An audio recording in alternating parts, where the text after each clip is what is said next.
প্রথমে অ্যাডভোকেট রাজাকে আপনার কাছে যেতে চাই যে একটা প্রশ্ন, যদিও আপনি জানেন যে কয়েকদিন আগে বিশ্ব গণমাধ্যম মুক্ত গণমাধ্যম দিবস গিয়েছে, তো সেই গণমাধ্যমের স্বাধীনতা বা বাক স্বাধীনতা এবং তার ক্ষেত্রে আইনের প্রয়োগ নিয়ে অ্যাডভোকেট রাজাকে, আপনি কি আমাকে শুনতে পাচ্ছেন? হ্যাঁ, শুনতে পাচ্ছি। যে গণমাধ্যমের স্বাধীনতা এবং বাক স্বাধীনতা এবং মানে যারা মুক্ত গণমাধ্যম চর্চা করছেন তাদের ক্ষেত্রে বা সাংবাদিকদের ক্ষেত্রে আইনের প্রয়োগ নিয়ে অনেক রকম কথা হচ্ছে। কথাটার কি এরকম বলা যায়, যারা আওয়ামী লীগ সরকারের প্রিয়ভাজন ছিলেন বা যারা আওয়ামী লীগকে প্রিয় মনে করতেন তাদের উপরে হত্যা বা অন্যান্য অপরাধের, অন্যান্য জুলুমের দায় দেয়া যাবে কিনা, মানে তাদের বিরুদ্ধে হত্যা বা অন্যান্য অপরাধের যে দায় সেটা তাদের উপরে দেয়া যাবে কিনা, যেহেতু তারা ওই সরকারের বা ওই জুলুমগুলির সাথে সহযোগিতা করেছেন। আমরা একটু আপনার কাছ থেকে এটা একটু জানতে চাই। এর কারণ হচ্ছে যদি যায় তাহলে পরবর্তী সরকারের অন্যায় অপরাধ এবং পরবর্তী সরকারকে যেসব সাংবাদিক সমর্থন করবেন, ভালো বলবেন, তাদেরকেও সেই একই অপরাধে অভিযুক্ত করা যাবে কিনা। অ্যাডভোকেট রাজ্জাকি। খালেদ ভাই, আপনি একজন সিনিয়র জার্নালিস্ট নাম্বার 1, আপনি ম্যাজিস্ট্রেসিতে ছিলেন, আপনি অনেক বড় আইনজ্ঞ, সেটা না বললেও আপনি আইনের সাথে সম্পৃক্ত ছিলেন বরাবরই। সেক্ষেত্রে আপনি নিজে জানেন যে বাংলাদেশে আইনটা কিভাবে চলে এবং আইনের প্রয়োগ কিভাবে হয়। বাক স্বাধীনতার কথা বললেন, আর বাক স্বাধীনতার কথা আমি এক লাইনে শেষ করে দিন, আমার কথা না, কোনো একটা দামি লোকের কথা, নামটা মনে নাই, যে ফ্রিডম অফ স্পিচ বলতে যা বোঝায় তা পৃথিবীর সর্বত্রই আছে এবং বাংলাদেশেও আছে, অতীতেও ছিল, এখনো আছে। কিন্তু প্রশ্ন হচ্ছে ফ্রিডম আফটার স্পিচ থাকে কিনা, দ্যাট ইজ ইম্পর্টেন্ট। অর্থাৎ আপনি বলতে পারবেন, আপনার যা মন চায় বলে গেলেন, তারপরে ফ্রিডম আফটার স্পিচ থাকে কিনা, দ্যাট ইজ ইম্পর্টেন্ট। যখনই দেখবেন যে ফ্রিডম আফটার স্পিচ নাই, তার মানে ফ্রিডম অফ স্পিচ আপনার নাই, এটা আপনি সিম্পল ব্যাটার।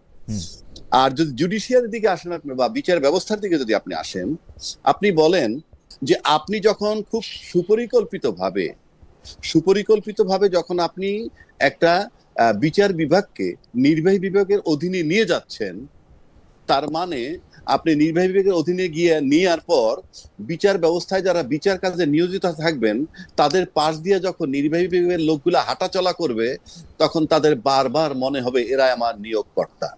এবং যখন কেউ ভাববে যে এরা আমার নিয়োগকর্তা, সেই ব্যক্তি স্বাধীনভাবে কাজ করতে পারবে না, আপনি লিখে রাখতে পারেন। 1 2 যারা বিশ্বাস করেন যে আমরা বিচার বিভাগের স্বাধীনতা চাই, তারা অ্যাটলিস্ট বিচার বিভাগের সচিবালয়টা যখন স্টপ করে দেয়, বন্ধ করে দেয়, আইনটাকে পাস না করে, দ্যাট ইজ অধ্যাদেশটাকে বাতিল করে দিয়ে বা তাকে গ্রহণ না করে, যখন একটা সচিবালয় বিচার বিভাগের জন্য আলাদা সচিবালয় হয়েছে, সেই অবস্থায় যখন তাকে স্টপ করে দেওয়া হয়, তখন তো আপনাকে বোঝা যায় ইন্টেনশন কি।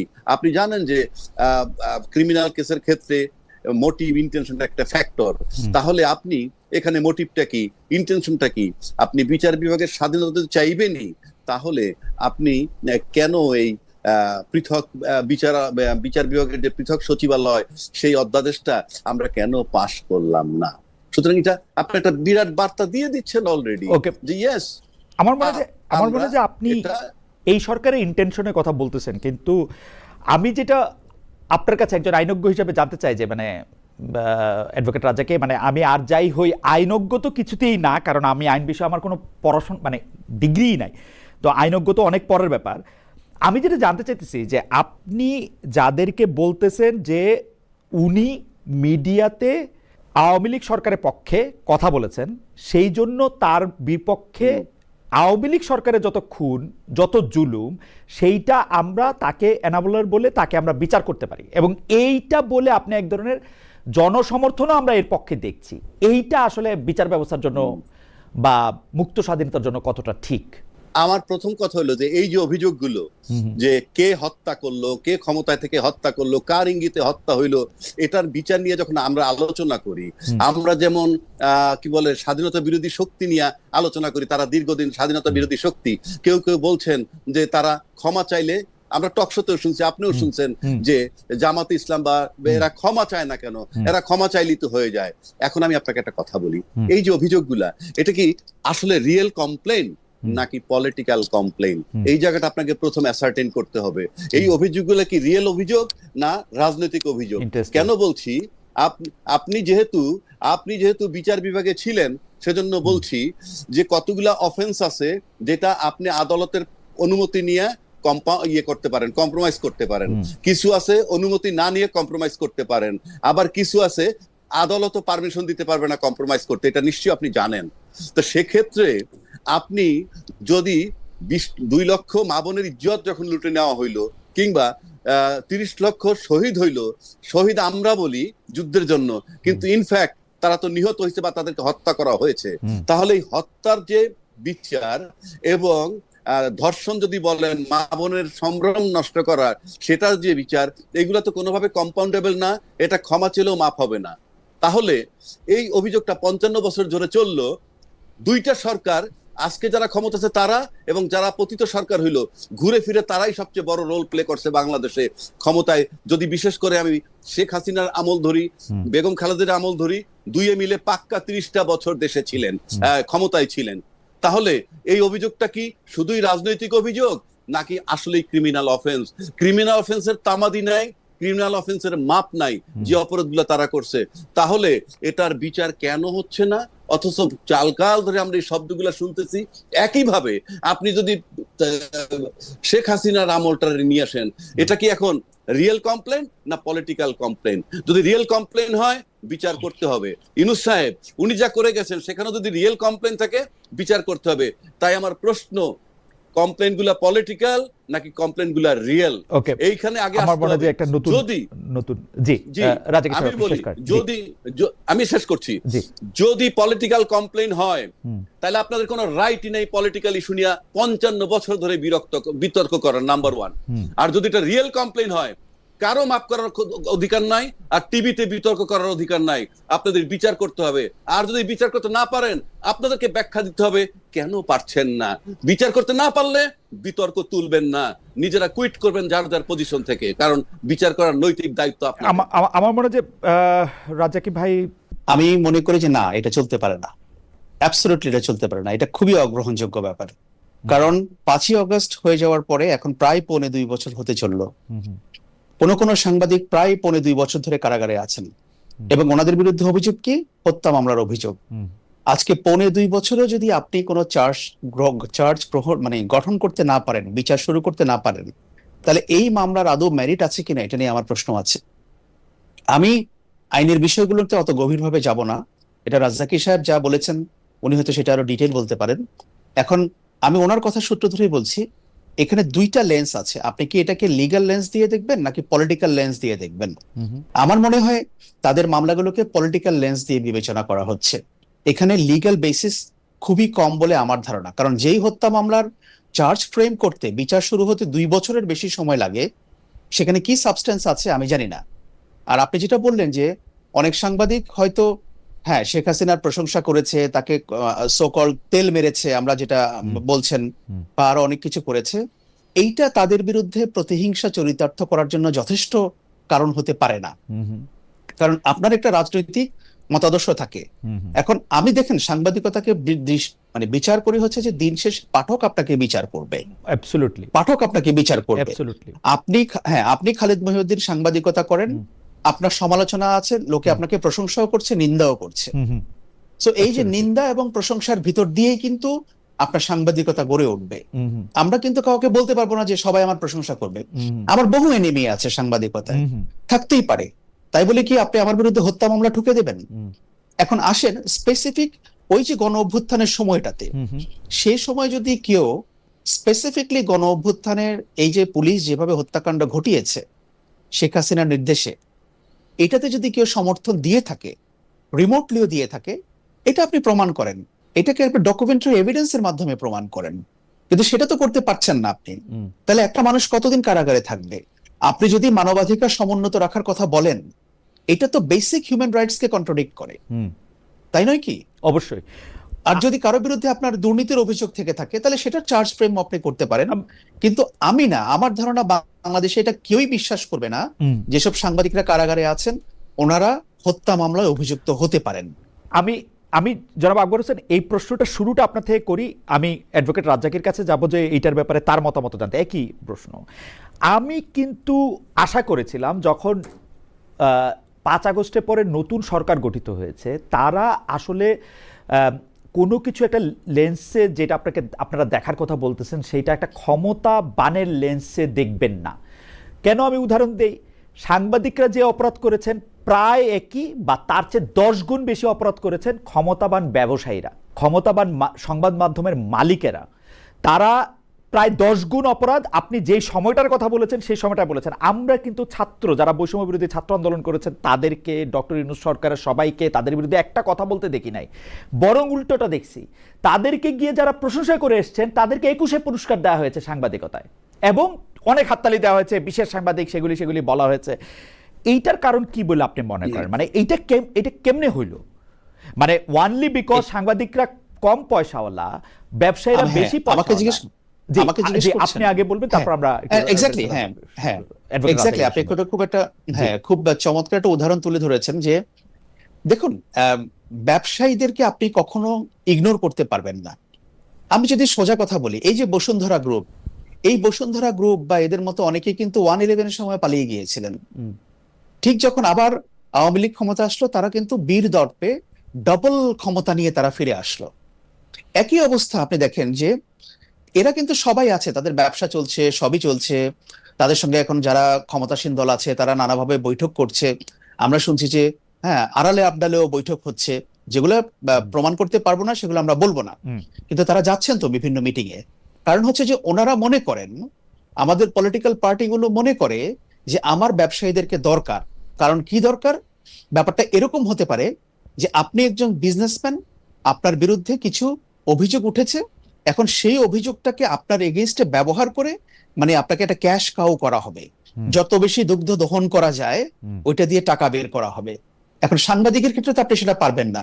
আপনি বা আমি কারাগারে গেলে আমার এবং আপনার ফ্যামিলি সাফার করবে, তাই নয় কি? আমার জন্য আপনার জন্য জামিনে এসে 5-10 জন লয়ার দাঁড়াবে না, যারা পলিটিক্যাল ব্যাকআপ আছে তাদের জন্য দাঁড়াবে। সো এটা ইজি, সাংবাদিকের বিরুদ্ধে ন্যারেটিভ তৈরি করাটাও ইজি। আমি বলছি না যে তারা কোনো একেবারে সবাই দুধে ধোয়া তুলসী পাতা এই টাইপের। প্রত্যেকটা প্রফেশনে করাপশন আছে। আমাদের বাংলাদেশে প্রতিটা প্রফেশন করাপ্ট। আইনজীবীদের মধ্যে করাপ্ট নেই, আমরা তো জানি সুপ্রিম কোর্টে বা হাইকোর্টে কি হয়, নিম্ন আদালতে কি হয়। ব্যবসায়ীদের মধ্যে আছে, বিশ্ববিদ্যালয়ের শিক্ষকদের মধ্যে আছে, সাংবাদিকদের মধ্যেও আছে। ওকে, পলিউশনটা সাংবাদিকদের মধ্যেও আছে। সো ব্যাপারটাকে আপনার দেখতে হবে। জি, আপনি শেষ করেন। জি হ্যাঁ, সেই জন্য আমি বলছি যে ব্যাপারটাকে আপনি দেখতে হবে। আপনি যদি দেখেন যে এটাকে রাজনৈতিক দৃষ্টিভঙ্গি থাকে তাহলে একটা উত্তর পাবেন, আপনি সেভাবে দেখবেন। আর যদি আপনি আইনগতভাবে দেখেন তাহলে আরেকটা উত্তর পাবেন। যেটা আমি বলছিলাম যে যদি আইনগতভাবে দেখেই থাকেন তাহলে একটা ব্যক্তির এগেইনস্টে আজকে 2 বছরও চার্জ ফ্রেম হলো না কেন, বিচার শুরু হলো না কেন? এতদিনে তো রায় হয়ে যাওয়ার কথা ছিল। আমি একটু জনাব আকবর হোসেনের কথাটা একটু ধার করি যে সাংবাদিকদের বিরুদ্ধে নেরেটিভ তৈরি করাটা ইজি, ওদেরকে শাস্তি দেয় ইজি, যেই কারণে মানে সেটা ডক্টর মোহাম্মদ ইউনূস সরকারও যেটা করেছেন, বর্তমান সরকারও সেটা কন্টিনিউই করতেছেন, মানে একটু আলাদা না। যদি আমরা একটু অ্যাডভোকেট রাজ্জাকের কাছে একটু শুনি যে অ্যাডভোকেট রাজ্জাক এটা কি মনে করেন?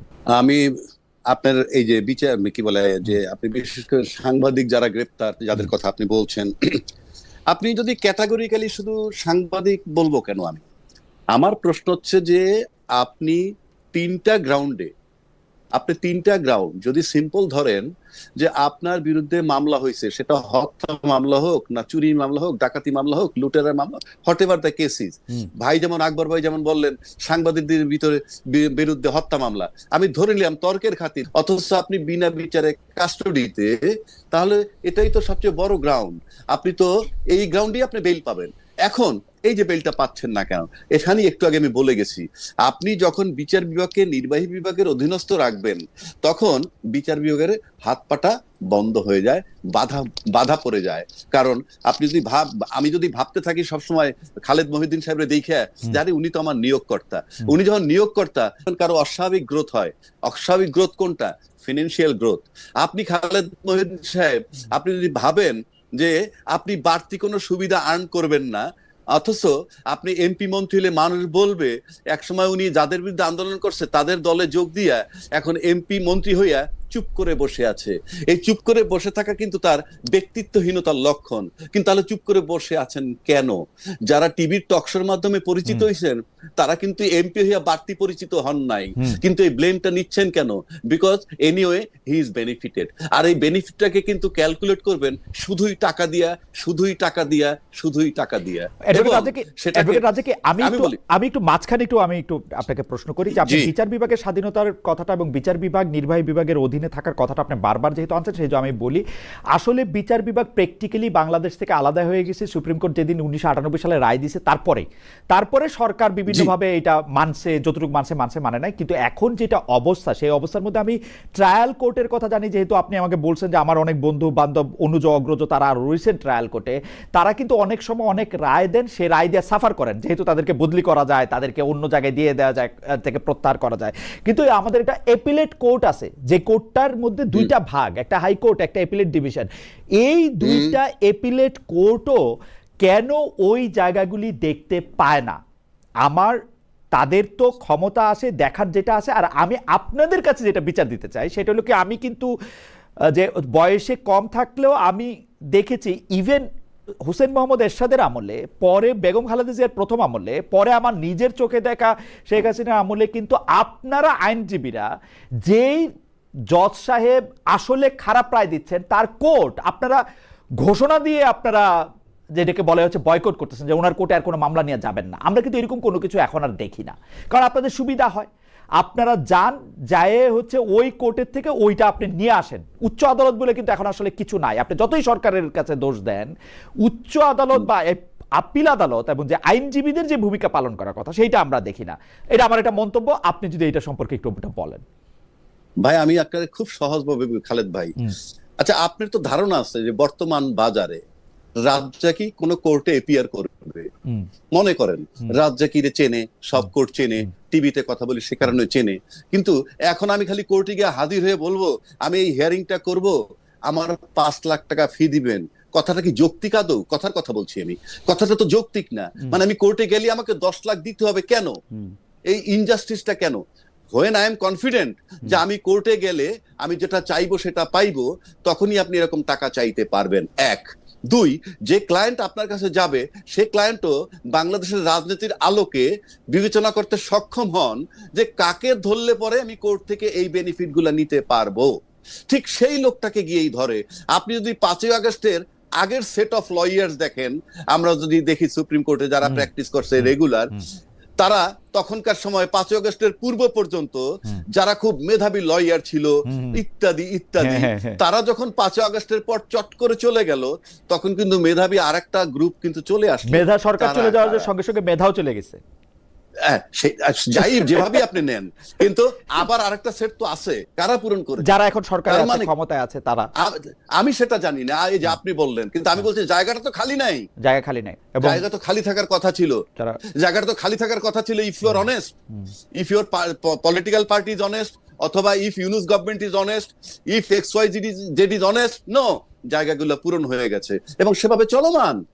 তো এই যদি সিস্টেম হয়, আমার একটা জায়গা অন্তত দরকার, যে সংস্কারের কথা দীর্ঘ 18 মাস বলা হইলো, সব বাদ দেন, শুধু একটা জায়গায় যদি সংস্কার হয় যে বিচার বিভাগটা সম্পূর্ণ আলাদা, তার উপরে কোনো ভয়। রাজাকি ভাই আপনি আমাকে বলেন তো, আমার যত ক্ষমতা কনস্টিটিউশনালি, আমি একটা চেয়ারে বসতেছি, আমি 3rd ক্লাস ম্যাজিস্ট্রেট হিসেবে এজলাসে বসছি, সেই ক্ষমতা আমি নিতে পারি না। আমার কাছে মনে হচ্ছে যে আমি একটা লোককে 5,000 টাকা জরিমানা করে দিতে পারবো, 6 মাস জেল দিয়ে দিতে পারবো। এই ক্ষমতা তো ঐশ্বরিক ক্ষমতা। যারা ওই চেয়ারে বসতেছেন কনস্টিটিউশনালি, জেলা জজ হইতে হইতে তারা সচিবের পদমর্যাদায় বেতন পাচ্ছেন, সুবিধা পাচ্ছেন। হাইকোর্টের জজদেরকে আমরা ধরা ছোঁয়ার বাইরে থাকতেছেন, এপিলেট ডিভিশনের জজদেরকে আরো, তাদের মানে আপনি কিভাবে আর এম্পাওয়ার্ড করবেন?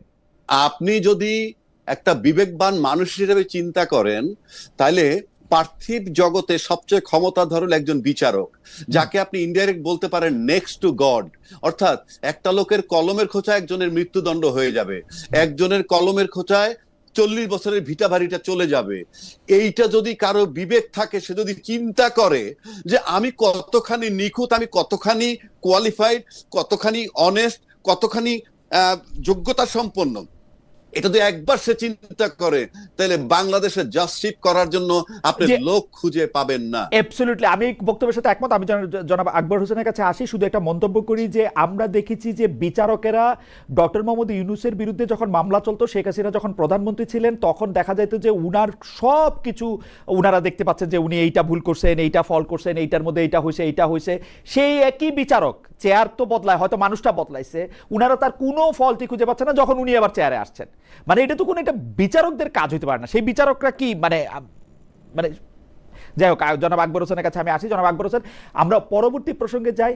আমাদের কাছে দুইটা প্রসঙ্গ নিয়ে আমরা আসলে অনেক বেশি আলোচনা করতেছি গত 3 সপ্তাহ ধরে, কিন্তু এই আলোচনাটা হয়তো আমরা কন্টিনিউ করব। একটা হচ্ছে যে হামের টিকা দেওয়ার ক্ষেত্রে কি ডক্টর মোহাম্মদ ইউনূস সরকারের বড় কোনো গাফিলতি ছিল কিনা, আর দুই হচ্ছে মার্কিন যুক্তরাষ্ট্রের সঙ্গে আমরা যে চুক্তি করেছি সেই চুক্তিটা আসলে এই সরকারও কন্টিনিউ করতেছে, এই চুক্তিটা আমাদের জন্য ভালো কি মন্দ। আপনি যে কোনো বিষয়ে আপনি আলোচনাটা শুরু করতে পারেন, আমরা রাজ্জাক ভাইয়ের কাছ থেকে তার মন্তব্য শুনবো। আপনি হাম বা মার্কিন যুক্তরাষ্ট্রের চুক্তি যেটা নিয়ে আপনি বলেন। হ্যাঁ, শুরু করছি।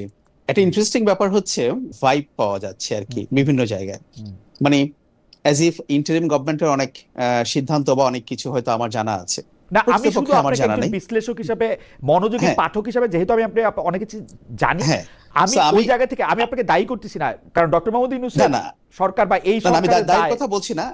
আমি অন্য আমার যে সাম্প্রতিক যেগুলো দেখছি আর কি, সেখানে আমার কাছে মনে হচ্ছে। আচ্ছা, প্রথম কথা হচ্ছে যে হামের প্রসঙ্গটাতে আসি। দিস ইজ ভেরি স্যাড যে এরকম একটা সিচুয়েশন বাংলাদেশে ঘটেছে। প্রতিদিনই শিশু মৃত্যুর ঘটনা ঘটছে এবং আমরা দেখছি 8 জন, 10 জন, 15 জন, 17 জন, 18 জন পর্যন্ত এরকম হয়েছে। এবং এই ব্যাপারটা কিন্তু ধরেন 2 মাস আগে যেভাবে শুরু হয়েছিল, এখনো আমরা কোনো কমতির কোনো লক্ষণ দেখছি না। এখন একটা তো আছে যে ট্রিটমেন্টের প্রসঙ্গ, আরেকটা হচ্ছে যে এই ঘটনাটা কেন ঘটলো, এটার এতদূর এটা আসলো কি করে এটা স্প্রেড হচ্ছে। আমি যেটা মনে করি এটার জন্য গভর্নমেন্টের উচিত, এবং যেহেতু ইন্টারিম গভর্নমেন্টকে অনেকে ব্লেম করছে যে তখন টিকা কেনা হয় নাই বা টিকা দেওয়া হয় নাই, অনেক রকম কথা আসছে। সো আমি মনে করি যে গভর্নমেন্টের এটা 3টা লেভেলে এটার মানে কাজটা করা উচিত। একটা হচ্ছে একটা সায়েন্টিফিক তদন্ত করা উচিত। এই সায়েন্টিফিক তদন্তটা হচ্ছে যে আমরা দেখেছি যে কেন এটা নাকি স্বাস্থ্য অধিদপ্তর এটা করেছে। স্বাস্থ্য অধিদপ্তর যেটা, তারা 21টি জেলা থেকে যে নমুনা নিয়েছে সেটা বিশ্লেষণ করে তারা এটা দেখেছে, এবং এখানে তারা বলছে যে ওই 21টি জেলার হামে মৃত্যুর 60 জন শিশুর মধ্যে 29 জনের মৃত্যু হয়েছে 9 মাস পূর্ণ হওয়ার আগেই। তাহলে এখানে তো টিকার প্রশ্নটা সেভাবে আসছে না। রাইট। জনাব হোসেন, আমি একটু ব্যাপারটা একটু বলি আপনাকে। ধরেন এই যে 9 মাস বয়সের আগে মারা গেছে, 9 মাস বয়সের আগে হামের টিকা দেওয়া যায় না, এইটার মধ্যে কিন্তু একটু লুকোচুরি আছে। মানে এই তথ্যটার মধ্যে আমি লুকোচুরিটা আমি বলি, মিজলস ম্যানেজমেন্ট কিন্তু আপনার একটা শিশুকে টিকা দিয়ে আপনি এটা করবেন না। যে কোনো জায়গায় মিজলসের ম্যানেজমেন্টের মধ্যে আপনার যদি টিকা প্রদান কার্যক্রম কোনো কারণে ব্যাহত হয়, তাইলে এইটার সংক্রমণটা এমন পর্যায়ে যাবে যে সংক্রমণ ওই শিশু আর ওইটা ফাইট করতে পারবে না। ওইটা হয়েছে মানে আমার জানার ইচ্ছা, আপনার এই কথাটা আমার কাছে খুব প্রণিধানযোগ্য মনে হচ্ছে যে আপনি একটা বৈজ্ঞানিক তদন্ত চাচ্ছেন যে এইটা আসলে হয়েছে কিনা। ওই সরকারের সময় বা তার আগের আওয়ামী লীগ সরকারের সময় টিকা সংগ্রহ করায়, ক্রয় করায় কোনো ধরনের চেঞ্জ আসছে কিনা। এখন আমি একটা স্পষ্ট চেঞ্জ দেখতে পাই যে ডক্টর মোহাম্মদ ইউনূস সরকার একটা চেঞ্জ করছিল যে আমরা ইউনিসেফ থেকে পুরোটা না কিনে 50% কিনবো বা এটা কিনবো। ওইটার ব্যাপারটা যদি একটু বলতেন যে এটা অনেকটা। No problem. জি হ্যাঁ, নো প্রবলেম। সেজন্য আমি বলছি যে একটা সায়েন্টিফিক তদন্ত হোক, যেখানে WHO থাকুক, এক্সপার্টরা থাকুক, গভর্নমেন্ট করুক, যে এখানে আমাদের নতুন কোনো ভ্যারিয়েন্টের উদ্ভব হয়েছে কিনা, বা এখানে যারা মারা যাচ্ছে সেটার প্রকৃতিগুলো কেমন, কি কারণে এটা এতদূর আসলো। এটা হচ্ছে একটা। আরেকটা তদন্ত কমিটি হচ্ছে অ্যাডমিনিস্ট্রেটিভ, যে এই যে আপনি যে প্রশ্নগুলো তুললেন যে টিকা কেনায় কোনো এখানে সিস্টেমেটিক কোনো গলত ছিল কিনা, কেন এটা করা হলো, সেটা নির্ণয় করা দরকার আমার মনে হয়। এবং আরেকটা সেইটা প্রথমেই করা দরকার, আরেকটা বিষয় করা একদম একসঙ্গে করবে। এবং আরেকটা করা উচিত যে একটা সংসদে একটা ক্রস পার্টি পার্লামেন্টারি গ্রুপ করা দরকার, যেখানে বিগত সরকারে যারা এই টাইমটার মধ্যে সার্ভ করেছেন ওনাদেরকে ডাকা হোক, প্রশ্ন করা হোক, যেটা ব্রিটেনে করে, আমেরিকাতে করে, কংগ্রেসে ডাকে। এটা ক্রস পার্টি গ্রুপ হবে যে এই যে অভিযোগগুলো উঠছে আপনাদের বক্তব্য কি। আপনার তো সোশ্যাল মিডিয়াতে শুধু ক্যারেক্টার অ্যাসাসিনেশন করে লাভ নাই, এগুলোর একটা প্রপার গভর্নমেন্ট ইনভেস্টিগেশন করে এই 3টা লেভেল থেকে নিয়ে আসার কথা, যেটা আমি আজকে খুব খুশি হয়েছি। সরকারের তথ্য উপদেষ্টা ডাক্তার জাহিদুর রহমান তিনি বলেছেন, আমি ওনাকে কোট করছি, উনি আজকে সংবাদ সম্মেলনে বলেছেন যে হামের টিকা নিয়ে গাফিলতি ছিল কিনা তদন্ত কমিটি হচ্ছে। রাষ্ট্রীয় ব্যক্তি প্রতিষ্ঠান এবং আন্তর্জাতিক ব্যক্তি প্রতিষ্ঠানের মধ্যে যারা টিকা এবং স্বাস্থ্য নিয়ে কাজ করেন তাদের সমন্বয়ে এই তদন্ত কমিটি গঠন করা হবে, খুব দ্রুতই এর কাজ করা হবে। আমি মনে করি এটা গঠন করা উচিত ছিল আরো 1 মাস আগে। জি জনাব হোসেন, আপনার কাছে মনে হয় না যে এমনিতেই আপনি 20 বছর ধরে বা মানে আমরা যখন দেখি সরকারের পক্ষ থেকে বলা হয় তদন্ত কমিটি গঠন করা হবে, তার মানে এটা নিয়ে কিছু করা হবে না আসলে, কারণ সরকার তদন্ত কমিটি করলেও কিছু করে না।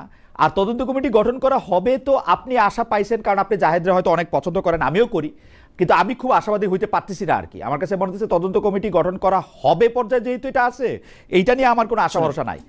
ইটস ডান। আমার কথা হচ্ছে যে আমরা মিডিয়াতে যেগুলো খুব সারফেস লেভেল আলোচনা করছি, আমি বা আপনি কিন্তু আমরা হেলথ এক্সপার্ট না। রাইট। আমি বলেই দিতে পারি এটার জন্য আওয়ামী লীগ দায়ী ছিল, আমি বলেই দিতে পারি এটার জন্য ইউনূস দায়ী, আমি বলেই দিতে পারি যে হ্যাঁ বিএনপি সরকার আসছে, আমি বলছি, আমি শেষ করি, আমি বলতে পারি বিএনপি সরকার আসছে 3 মাস হলো, এখনো তারা করতে পারছে না কেন? ব্যাপারটা তো সেটা না, আমাকে আইডেন্টিফাই করতে হবে হু আর রেসপন্সিবল ফর দিস। আপনি তদন্ত কমিটি করে রিপোর্ট কতদিন লাগবে সেটা তদন্ত কমিটি রিপোর্ট করবে। 400 শিশু মারা গেছে, আপনি এখন সংবাদ সম্মেলন করে বলবেন যে তদন্ত কমিটি হবে, মানে তদন্ত কমিটি করতে আপনার কি লাগে? তদন্ত কমিটি করতে আপনার কি লাগে? ওটা তো আমি শুরুতেই বললাম। জি, মানে ওটা তো আমি শুরুতেই বললাম 1 মাস আগে এটা হওয়া উচিত ছিল, আরো 1 মাস আগে হওয়া উচিত ছিল। ওকে, বাট অ্যাট লিস্ট অন্তত অ্যাডমিনিস্ট্রেটিভ কমিটিটা বা করুক, যে এই যে এত কথা উঠছে লোকে আশ্বস্ত হোক যে আসলেই ইন্টারিম গভর্নমেন্টের রোলটা কি ছিল, এটা এক্সপোজড হওয়া দরকার। আমি অ্যাডভোকেট রাজ্জাকের কাছে ফিরে আসি। ধন্যবাদ আকবর হোসেন। আমি ওই টিকা বা টিকা ম্যানেজমেন্ট এই সম্পর্কে একটু আপনার মতামত জানতে চাই। তার আগে একজন দর্শকের মন্তব্য একটু পড়ি। উনি বলতেছেন, খালেদ ভাই, মানুষের ভুল থাকতেই পারে, আপনারও ভুল থাকতে পারে, তবে আপনি জেনে বুঝে ভুল করেন না। আপনার মাধ্যমে জানাতে চাই ইন্টারিম সরকারকে রাজনৈতিক দলগুলো কতটা সহযোগিতা করেছিল, প্লিজ উত্তরটা দেবেন। আমার কাছে মনে হয় যে রাজনৈতিক দলগুলো সহযোগিতা করেছিল, আবার করে নাই, দুটাই ঠিক। জি জনাব রাজ্জাকি। প্রথমত আমি একটা কথা বলি এখানে, দেখেন আপনার এই যে আকবর ভাই যে সায়েন্টিফিক ব্যাখ্যা দিলেন বা তদন্তের কথা বললেন, যেগুলা যে সমস্ত বিষয়গুলা এগুলো ঠিক আছে, এগুলো নিয়ে আমার কোনো ডিবেট নাই, কিন্তু আমার এখানে সিম্পল প্রশ্ন হলো যে তাদের গাফলতিতে টিকা আসে নাই, তাই বাচ্চাগুলা মারা গেছে। এটা সহজ কথা, সহজ সরল কথা। আচ্ছা, হামের টিকা কিনে নাই ইউনূস সরকার। ইউনূস সরকার ছিল একটা, আমার মতে ঢাল নাই তলোয়ার নাই, নিধিরাম সর্দার এরকম একটা কথা আছে সেরকম।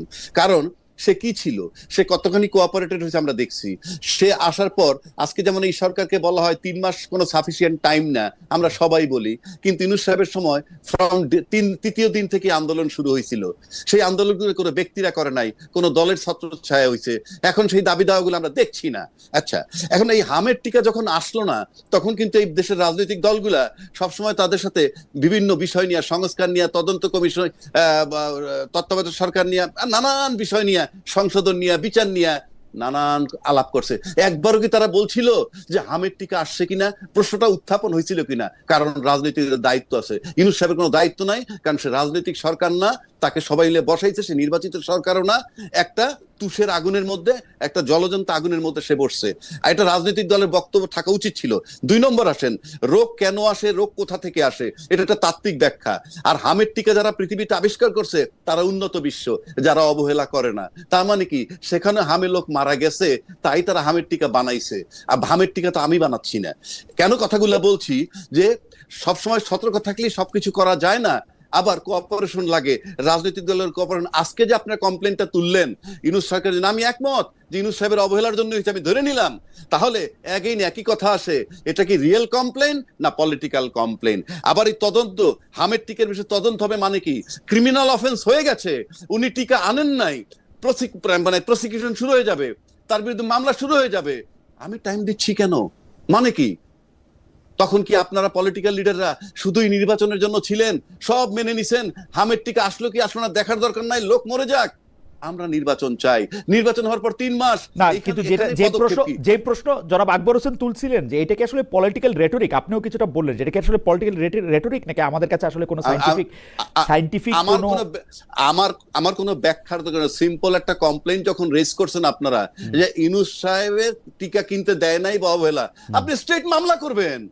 এখানে আপনি এত কথা কিসের? মামলা করে আপনি প্রমাণ করেন yes it is done by him. আপনি পলিটিক্যাল কমপ্লেন করছেন, আমি বারবার একই কথা, আমি কিন্তু এটা আমি অনেক চিন্তা করে বলছি। আপনার রাষ্ট্রের বলতে হবে এটাকে রিয়েল কমপ্লেন না পলিটিক্যাল কমপ্লেন। আমরা কিন্তু আপনি ডক্টর ইউনূস সরকার আমলে অনেক আন্দোলনের কথা বলেছিলেন, কিন্তু আমরা কিন্তু রাস্তায় এরকম কোনো সড়ক দুর্ঘটনার ক্ষেত্রে আমার একদম স্পেসিফিকলি মনে আছে আমরা কিন্তু ওই সরকারের বিরুদ্ধে অনেকগুলি রিট আবেদন দেখেছি। আপনারা আইনজীবীরা উদ্যোগী হয়ে এরকম অনেক কিছু করেছেন, আপনারা এটা পলিটিক্যাল দলের উপরে কেন ফেলছেন? আমরা দেখেছি যে চেয়ারে বসে যে বিচারক আছেন, সেই বিচারক, হাইকোর্টের বিচারক, তিনি সুমোটো রুল জারি করেছেন যে কেন এইটা হবে না। এখন তারা কোথায়, আবার আপনারা কোথায়?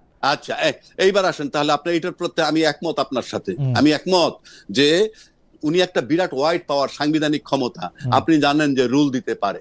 যেমন ধরেন, আমি তো এখন তর্কের খাতির বলি, আমি কারো পক্ষে বিপক্ষে বলছি না। যেমন ধরুন, আপনি এখনো বলছেন যে আপনি সংবিধান মোতাবেক আছেন, আমরা বারবার কিন্তু বলতেছি সংবিধান মোতাবেক আছি, কিন্তু নির্বাচনটা সংবিধান মোতাবেক হয় নাই, আমি 100% নিশ্চিত।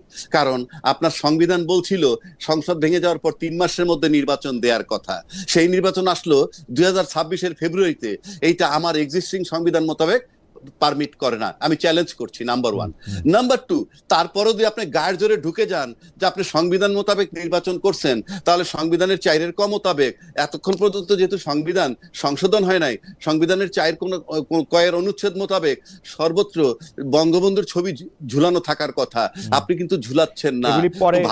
এগুলি পরে আমি সব ঠিক করে নিব, আমার সংবিধানে আমি এগুলি বহুত কিছু আমি ভূতাপেক্ষ ঠিক করে নিব। আপনি যখন ঠিক করে নিবেন তখন থেকে অপরাধটা হবে না, যতক্ষণ ঠিক না করেন ততক্ষণ কি। এখন অপরাধী আসি সে এখন অপরাধ থেকে দায় মুক্তি পাওয়া যাবে ঠিক করে, অসুবিধা কি আমার? বাংলাদেশ সংবিধান তো আমারে তাই শিখাইছে, তাই না? বাংলাদেশের সংবিধান তো আমাকে বলে নাই যে আগে ঠিক করে পরে ভালো কাজ করব, আমি দেখছি আগে ভালো কাজ করে পরে এটা ঠিক করব।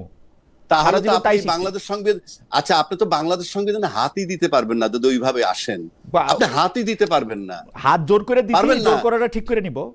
হ্যাঁ, এখন আমি আপনাকে বলি একটা কথা, আপনি যেটা ঘর বন্ধ করে তালা চাবি নিয়ে যান, তাহলে সেই ঘরটায় ঢোকার কিন্তু 2টা উপায়।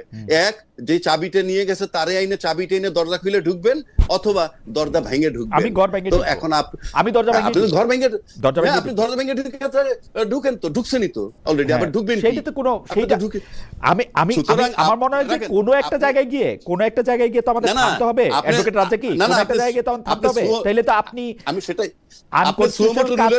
কনস্টিটিউশনের জন্ম থেকেই আমি সুমোটো রুলের জায়গায় আসছি, আপনি যেটা বললেন। তা আপনি যখনই দরজা ভেঙে ঢুকবেন তখনই তো আমার রুল দেওয়ার ক্ষমতা আছে। আমি দিচ্ছি না কেন? আমি দিচ্ছি না এই কারণে আমি আপনার অধীনস্থ। তাই ভাই, আমি সহজ জিনিসটা বুঝি। আমি বুঝি আমাকে 106 করে আমাকে ডাইকা জিজ্ঞেস করা হয়েছে যে এইগুলি, যে কাজগুলি আমি করছি সেই কাজগুলি ঠিক আছে কিনা। আমার ব্রাদার জাজেরা সবাই মিলা বৈশা, চিফ জাস্টিস সহ সবাই মিলা বলছে যে ঠিক আছে। আমি এই জায়গা থেকে আসি, এটা যদি ঠিক থাকে তারপরের গুলি, কারণ আমি যদি এখন ওই ক্ষুদ্রতম কণা বাইর করতে চাই অনুর মধ্যে, পরমাণুর মধ্যে, এই সেইটা তো কোথাও গিয়ে তো আমার থামতে হবে, আমি একটা জায়গায় থাকি। আচ্ছা খালেদ ভাই, আমি আপনার একটা সিম্পল প্রশ্ন করি, যদি আপনাকে আমার প্রশ্ন করা ঠিক না, আমি আপনার কাছ থেকে আপনার কাছে বোঝার জন্য, আমি একটা, মনে করেন আমি একজন ছাত্র, আপনি একজন টিচার। আচ্ছা বলেন। না আপনি ধরেন, আমি এটা জানার জন্য যেই প্রশ্নগুলো আমাদেরকে এতক্ষণ আপনি করলেন কথার কথা, সেই প্রশ্নগুলোর সাথে যারা কনসার্ন ব্যক্তি, তাদেরকে কি আপনারা করতে পারেন না? এই কাজটা কি আপনাদের না? না, অবশ্যই আমাদের, কিন্তু আমরা উনাদেরকে পাই না, মানে স্পষ্টত ক্ষমতায় বসার পরে পান না মানে কিভাবে? আমি একটা কথা বলি, কিছুক্ষণ আমরা হত্যা মামলার কথা বলছি, যেমন একটা সাগর রুনি হত্যা মামলা 14 বছরে তদন্ত রিপোর্ট হয় নাই, সেটা কি আপনারা প্রশ্ন করতে পারেন না? কনসার্ন ব্যক্তিকে বারবার গিয়ে রাজ্জাকি ভাই 1 কোটিবার প্রশ্ন করা হয়েছে। আচ্ছা, আরেকটা আসেন, আমি আজকে আবার আরো 10 কোটিবার হত্যার কথা মনে আছে? আপনি শারমিন রিমা হত্যার কথা মনে আছে? হ্যাঁ, মনে আছে। আচ্ছা, শারমিন রিমা হত্যাকার নিজামুদ্দিনের মেয়ে, ঠিক আছে? সেই মামলাটা সাকসেসফুল ছিল কেন জানেন? শুধু মিডিয়া কভারেজের জন্য। আপনার মনে আছে? আমরা প্রতিদিন পত্রিকায় দেখতাম মুনির খুকু জি ওদের হ্যাঁ, কথা বলতেছেন তো আপনি? প্রতিদিন দেখতাম ফলো আপ আসতো, আপনি বলেন সত্য কিনা, প্রতিদিন অলমোস্ট ফলো আপ আসতো। রাজাক আমরা ভাই, কি আপনি এখন কি আমাকে ফলো আপ প্রশ্নটা পাই? করতেছেন, উত্তরটা দিতে দিবেন? হ্যাঁ, আমি আচ্ছা উত্তরটা দিতে দিব। আমি উত্তরটা হ্যাঁ, দেই। উত্তরটা আমি উত্তরটা দেন। দিই। শারমিন রিমা, আমি যদি ভুল না করে থাকি, শারমিন রিমা হত্যাকাণ্ডটা ঘটছিল হচ্ছে 90-এর দশকে, মানে 90 ঠিক 91-তে আছে। এরশাদ সাহেবের মৃত্যুর, বা এরশাদ সাহেবের ক্ষমতা থেকে চলে যাওয়ার পর তখন বাংলাদেশে চাঞ্চল্যকর বলি আমরা যেসব হত্যাকাণ্ডগুলিকে বা মিডিয়া যেগুলিকে ফলো করবে সেগুলি যত পরিমাণ ছিল তার থেকে এই 40 বছরে বা এই 35 বছরে তার পরিমাণ অনেক গুণ বাড়ছে। মিডিয়াকে প্রতিদিনই নতুন নতুন অসংখ্য জিনিসের সম্মুখীন হইতে হয়। এবং তারপর আমি বলি 2012 সালে আমার বন্ধু সাগর সরোয়ার কিংবা তার স্ত্রী, তাদের দুজনের একসাথে নৃশংস ঘটনার পর যদি আপনি সংবাদ মাধ্যমের রিপোর্টের কথা বলেন, কয়েক লক্ষ রিপোর্ট হয়েছে, কিন্তু কয়েক লক্ষ। সেটাই তো কিন্তু- বলছি, কিন্তু- শারমিন সেইটা- রিমাকে নিয়ে সেইটা- কয়েক লক্ষ রিপোর্ট হয়েছে। না, শারমিন রিমার ক্ষেত্রে সেটা ছিল একক ঘটনা। এক বছরের মধ্যে তার এই মুনির সাহেবের এবং খুকু মৃত্যুদণ্ড হয়েছে। অ্যাডভোকেট সিরাজুল হক তাদের লয়ার ছিলেন। সেইটার ঘটনাটা আর আজকের ঘটনাটা ডিফারেন্ট। আজকে পুলিশকে চার্জশিট দিতে আমরা বাধ্য করতে পারি না। আজকে 12, আজকে 26, 14 বছর হয়েছে, 14.5 বছর। হ্যাঁ, 14.5 বছর, রাইট, 14.5 বছর। একটা চার্জশিট পুলিশ দিতে পারে না, কোর্টই তো যায় না। না, এই যে আমি তো বলছি, এই কেন যে পারলাম না, সেই প্রশ্নগুলো এর সাথে যারা সংশ্লিষ্ট তাদেরকে করেন না কেন, আমি বারবার বলছি আপনাকে। আপনারা সবাই মিলে কেন ধরছেন না? আমি আবারও বলতেছি, আকবর আরো ভালো করে বলতে পারবেন। একই প্রশ্ন বাংলাদেশের, মানে এই পর্যন্ত কয়জন স্বরাষ্ট্রমন্ত্রী, মানে যখন সাগরুনি মারা গেছে তখন হচ্ছে সাহারা খাতুনের পরে মহিউদ্দিন খান আলমগীরের পরে আরো যারা আসছেন আমি নাম ভুলে গেছি, স্বরাষ্ট্রমন্ত্রী আসাদুজ্জামান খান কামাল একজন স্বরাষ্ট্র প্রতিমন্ত্রী ছিলেন, শাহরুখ খানের নাচের সামনে গিয়ে বসা পড়তেন, ওনার নাম ভুলে গেছি, ওই শামসুল হক টুকু। তারপরে স্বরাষ্ট্র উপদেষ্টা প্রথমে ব্রিগেডিয়ার সাখাওয়াত, তারপরে জনাব জেনারেল সাহেব জাহাঙ্গীর, তারপরে এখন স্বরাষ্ট্রমন্ত্রী সালাউদ্দিন। যতবার সাংবাদিকরা ওনাদেরকে পাইছে ততবার এই প্রশ্ন করছে, প্রশ্নের উত্তর জানতে পারছে। আইন তার নিজস্ব গতিতে চলতেছে। 6 মাস আবার সময় নেওয়া হয়েছে এই তদন্তের জন্য, 6 মাস, এই 5 দিন আগে। তাহলে আপনাকে আমি একটা রিকোয়েস্ট করব, কারণ আপনি যে সমস্ত জায়গায় বিচরণ করতে পারেন সেই সমস্ত জায়গায় বিচরণ করার ক্ষমতা আমাদের নাই। আপনি সাংবাদিক হিসেবে যেতে পারেন। আপনি কতগুলা কমপ্লেইন, এই হামেদ টিকার কমপ্লেইন, আপনি যুদ্ধ অপরাধীদের কমপ্লেইন, শেখ হাসিনা হত্যা করছে কমপ্লেইন, তারপরে যদি আরো যত কমপ্লেইন আছে সেগুলো একটা জিনিস শুধু আপনি প্রশ্ন করবেন, কমপ্লেইন গুলো রিয়েল নাকি পলিটিক্যাল। যদি রিয়েল হয় আমার মনে হয় পলিটিক্যাল হয়, আল্লাহর রাস্তে এই জিনিসগুলা স্টপ করেন। কারণ আমি সেদিন একটা ইন্টারভিউ দেখলাম, এমন একটা তৃতীয় শ্রেণীর ব্যক্তি, সে বলতেছে চায়না যখন 2080 কথা ভাবে, বাংলাদেশ তখন আবার 71-এ ফিরে যায়। এই যে আমাদের ট্র্যাজেডি, এটাই তো আমাদের কাছে খারাপ লাগে। আমাদের 71 আছে, 71-এর ধারাবাহিকতায় 24 হয়েছে, আমরা সামনের দিকে যাব। আমরা কি সামনে দিকে যাচ্ছি? গত একটা সেশন দেখলাম পার্লামেন্টে, ওই একই আলাপ হইছে, গুপ্ত সুপ্ত, রাজাকার, স্বৈরাচার, আগ্রুম বাগরুম। রাষ্ট্রের কি হইল? রাষ্ট্রে বার্তা কি পাইলো? আপনি আমাকে বলেন তো, গত 1 মাস আমরা কি বার্তা পাইলাম? আমরা আবার আসবো আপনার কাছে জনাব রাজ্জাকি। আমি এখানে দেখতে পাচ্ছি যে একজন দর্শক জসউদ্দিন, উনি বলতেছেন যে একই মত, একই রকম কেস, সবাই ইউনুসের লোক, সবাই একই মতের গেস দিয়ে হাম নিয়ে কথা বলবে, কে ভালো আর্গুমেন্ট হচ্ছে না, সবাই ইউনুসের লোক। ফ্যান্টাস্টিক আপনার অবজারভেশনে। আমি ডক্টর রাজ্জাকি, অ্যাডভোকেট রাজ্জাকি, আপনার কাছ থেকে একটু আলোচনাটা শুরু করি। আপনি খুব অল্প কথায় যদি মার্কিন যুক্তরাষ্ট্রের সঙ্গে যে চুক্তিটা হয়েছে এবং সেই চুক্তির ধারাবাহিকতায় বিএনপি সরকারও বলতেছে চুক্তিটা অনেক ভালো, নিশ্চয়ই তারা রাখতেছেও চুক্তিটা, এইটা নিয়ে একটু আপনার মতামত একটু শুনতে চাই। এটা জনগণের সামনে আসা উচিত কিনা, তারপর এটা আমরা দেখব। জনাব আকবর হোসেনের কাছে আপনি বলার পর আমরা একটু শুনি। আচ্ছা, এটা যদি আপনি আমাকে প্লেন ভাবে বলি, আমি আজকে একটা পত্রিকায় রিপোর্ট দেখলাম, ফরিদা ইয়াসমিন নাকি যে একটা ইন্টারভিউতে উপদেষ্টা ছিলেন, আমার নামটা ভুল হইতে পারে, যায় না, ফরিদা ইয়াসমিন সম্ভব। উনি বলছেন যে এই চুক্তিটা যখন হয়েছে, আমি কিন্তু আপনাকে এই চুক্তিটা ইন ডিটেইলস আমি জানি সেটা বলবো না, যা শুনতেছি সেটা। উনি বলছেন যে এই চুক্তি করার আগে, নির্বাচনের 3 দিন আগে, 9 তারিখে করার আগে, জামাত এবং বিএনপি তাদের সাথে তারা আলোচনা করে তারপর এটা করেছে। 1, 2, উনি আরো বলছেন জামাত এবং বিএনপির তরফ থেকে কোনো অভিযোগ আসতেছে না যে তারা এটা সম্মতি দেয় নাই, তারা নীরব রয়েছে। জামাত টু সাম এক্সটেন্ট এক সময় বলছে যে তারা নাকি সম্মতি দেয় নাই। এখন আমার ব্যক্তিগতভাবে প্রশ্ন, আমি যদি 300 সিট ধরি পার্লামেন্টের, 300 সিটে যারা এমপি হয়ে গেছেন তারা কিন্তু টোটাল জনসংখ্যাটাকে রিপ্রেজেন্ট করেন। টোটাল জনসংখ্যা যদি রিপ্রেজেন্ট করে থাকেন, তাহলে এই চুক্তিটা নিয়ে এখন পর্যন্ত পার্লামেন্টে চুলচেরা আলোচনা হলো না কেন? কারণ ওই ফরিদা ইয়াসমিন এটাও বলছেন যে এই চুক্তি 60 দিনের নোটিশে বাতিল করার অপশন আছে, এই চুক্তি নবায়ন করার অপশন আছে, এই চুক্তি নিয়ে সবাই মতামত নিয়ে যে কোনো রিভিউ করতে পারে, সবকিছু আছে। তাহলে আমরা এই যে, যেমন আপনি আমাকে প্রশ্নটা করলেন আমেরিকার চুক্তি নিয়ে, এই আমেরিকার চুক্তি নিয়ে কনসার্ন যারা, তাদেরকে তো জোরালোভাবে প্রশ্ন করা উচিত। এটা যদি দেশের জন্য ক্ষতিকর হয়, আপনারা কেন পার্লামেন্টে সিদ্ধান্ত নিতে পারতেছেন না? আর যদি দেশের জন্য মঙ্গলজনক হয়, তাহলে আমরা যারা এটা নিয়ে আলোচনা করি, এটা দ্বিমত করি, এটার বিরোধিতা করি, সেটাই বা কেন হবে? সুতরাং বিষয়টা পার্লামেন্টে উত্থাপন করা খুব জরুরি এবং একটা চুলছেরা বিশ্লেষণ দরকার, এবং ঐক্যমত্যের ভিত্তিতে either it will be rejected or it will be accepted. আমি একটু জনাব আকবর হোসেনের কাছে এই চুক্তিটার ব্যাপারে একটু শুনতে চাই, যে চুক্তিটা প্রথমেই মানে আমি বলি যে 9 ফেব্রুয়ারি করা হয়েছে, 12 ফেব্রুয়ারি নির্বাচন হয়েছে, এবং এই চুক্তিটার বিষয়বস্তু জনাব রাজ্জাকি বলছেন যে তিনি পড়ছেন না, কিন্তু এটি পড়া যায় আসলে, এখন এটি চুক্তিটি প্রকাশ্যভাবেই আছে। জনাব আকবর হোসেনের কাছে একটু শুনতে চাই চুক্তির ভালো মন্দ আমাদের জানার অধিকার ইত্যাদি।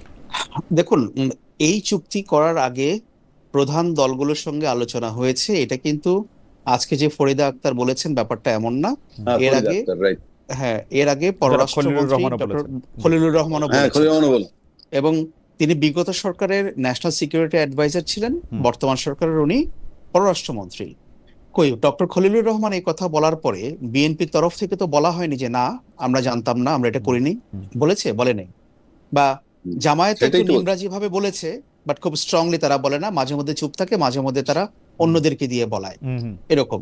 এবং এনসিপি কিছু বলে না, এনসিপি কিছু বলে না কেন, সেটা আমার কাছে রহস্যময় লাগে। তিন রকম। আপনি একদম ঠিক বলছেন যে বিএনপি এটা অস্বীকার করে নাই, খলিলুর রহমানের কথা যে বিএনপি জামাতের সাথে কথা হয়েছে, জামাত প্রথমে বলেছিল যে তাদের সাথে কোনো কথা হয় না, কিন্তু এটা নিয়ে তারা পাল্টা কোনো কিছু বলে না। আর এনসিপি এটা নিয়ে একদম চুপচাপ। এনসিপি আমি একটা কথা বলি যে ইন্টারিম গভর্নমেন্ট প্রফেসর ইউনূসের নেতৃত্বে যে সরকার ছিল বাংলাদেশে 1 বছর সামথিং, যাই হোক, এই সরকার এমন কোনো সিদ্ধান্ত নেয়নি, এমন একটা সিদ্ধান্ত নেয়নি যেখানে either BNP or Jamaat or এনসিপির ইনফ্লুয়েন্স ছিল না। আমি এমন একটা সিদ্ধান্ত এই সরকার নেয়নি আমার জানা মতে। ইদার বিএনপি জানতো, নয়তো জামাত জানতো। এই ব্যাপারটা আপনি একটু ব্যাখ্যা করেন, কারণ এটা মনে হয় আপনি একটা খুবই এরকম কথা বলেছেন যে এটা নিয়ে আমরা একটু রাজ্জাকি সাহেবের মন্তব্য শুনতে চাইবো। জি, অফকোর্স এটা নিয়ে আমার খোলা, এটা আমার বলার কিছু না, এটা খুবই ওপেন সিক্রেট ব্যাপার ছিল। কারণ প্রফেসর ইউনূস সরকারের তো কোনো পলিটিক্যাল ক্যারেক্টার ছিল না, but they were supported by political parties. তাদের শক্তির উৎসটা কোথায় ছিল? তাদের শক্তির উৎস ছিল যে এক্সিস্টিং পলিটিক্যাল পার্টি যেগুলো আছে, এগুলোই ছিল তাদের শক্তির উৎস। প্রফেসর ইউনূস সরকারে বিএনপির লোক ছিল না, জামায়াতের লোক ছিল না, এনসিপির লোক ছিল না, যারা পরবর্তীতে এনসিপি হয়েছে, তো ছিল তো। উনি তো সবাইকে অ্যাকোমোডেট করেছেন। এবং আপনি দেখেন যে পলিটিক্যাল ন্যারেটিভ যেগুলো তৈরি করা হয়েছে এই ইন্টারিম গভর্নমেন্টের সময়, এগুলো কি কোনো ন্যারেটিভ কি বিএনপির এগেইনস্টে গেছে? কোনো ন্যারেটিভ জামায়াতের এগেইনস্টে গেছে? কোনো ন্যারেটিভ এনসিপির এগেইনস্টে গেছে?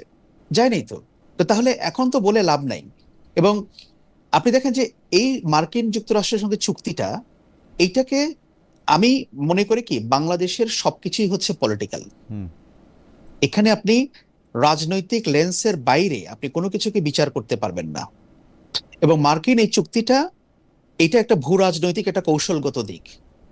এর মাধ্যমে আমরা কি পাবো আর কি পাবো না, এই আলোচনা যতটা না করা হচ্ছে, তার চাইতে বড় প্রশ্ন হচ্ছে যে এই চুক্তিটাকে বা এই ধরনের একটা চুক্তি না করে আমরা এফোর্ড করতে পারতাম কিনা। আমি এইটাই জানতে চাইতেছিলাম যে ডক্টর মোহাম্মদ ইউনূস সরকারের উপর কি এরকম চাপ ছিল যে এইটা আপনি 9 তারিখেই আপনি এটা সাইন করেন, স্টিল 12 তারিখে একটা ইলেকশন আছে, 17 তারিখে একটা ক্ষমতার পাতাবদল আছে। আমি বলি যে ডক্টর মোহাম্মদ ইউনূসের সরকার এমন অনেক কাজ করেছে, কারণ দেখেন যে এই সরকারটা বাংলাদেশে আর কখনো ফিরে আসবে না এই কম্পোজিশনে, যে একই ব্যক্তি সমন্বয়ে বা একই স্ট্রাকচারে কিন্তু এই সরকার ফিরে আসবে না। হ্যাঁ, তো এই সরকারটা এমন কিছু কাজ করে দিয়ে গেছে, তারা মনে করেছে যে নির্বাচনে যে জিতুক তাদের জন্য সহজ হয়ে যাক কাজটা, সেটাই তারা করেছে।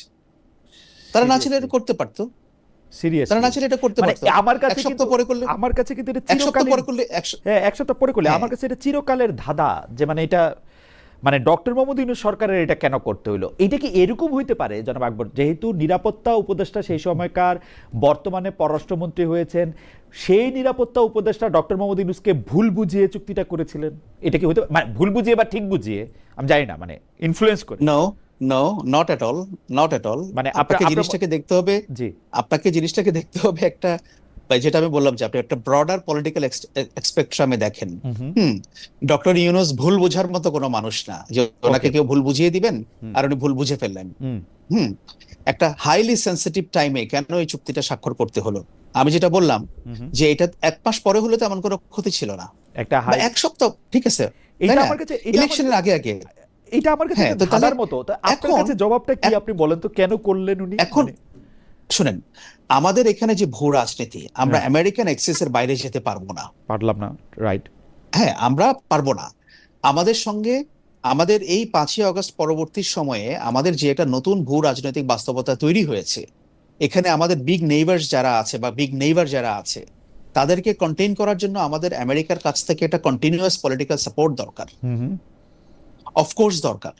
কারণ মার্কিন যুক্তরাষ্ট্র যদি সেই রাজনৈতিক সমর্থনটা বাংলাদেশের প্রতি না রাখে, বা ইউনূস সরকার বলেন বা পরবর্তীতে যে সরকারগুলোই আসবে তাদের প্রতি যদি না থাকে, বাংলাদেশের রাজনৈতিক স্থিতিশীলতাই বলেন, তখন সেটা বিপন্ন হবে। কে বিপন্ন করবে?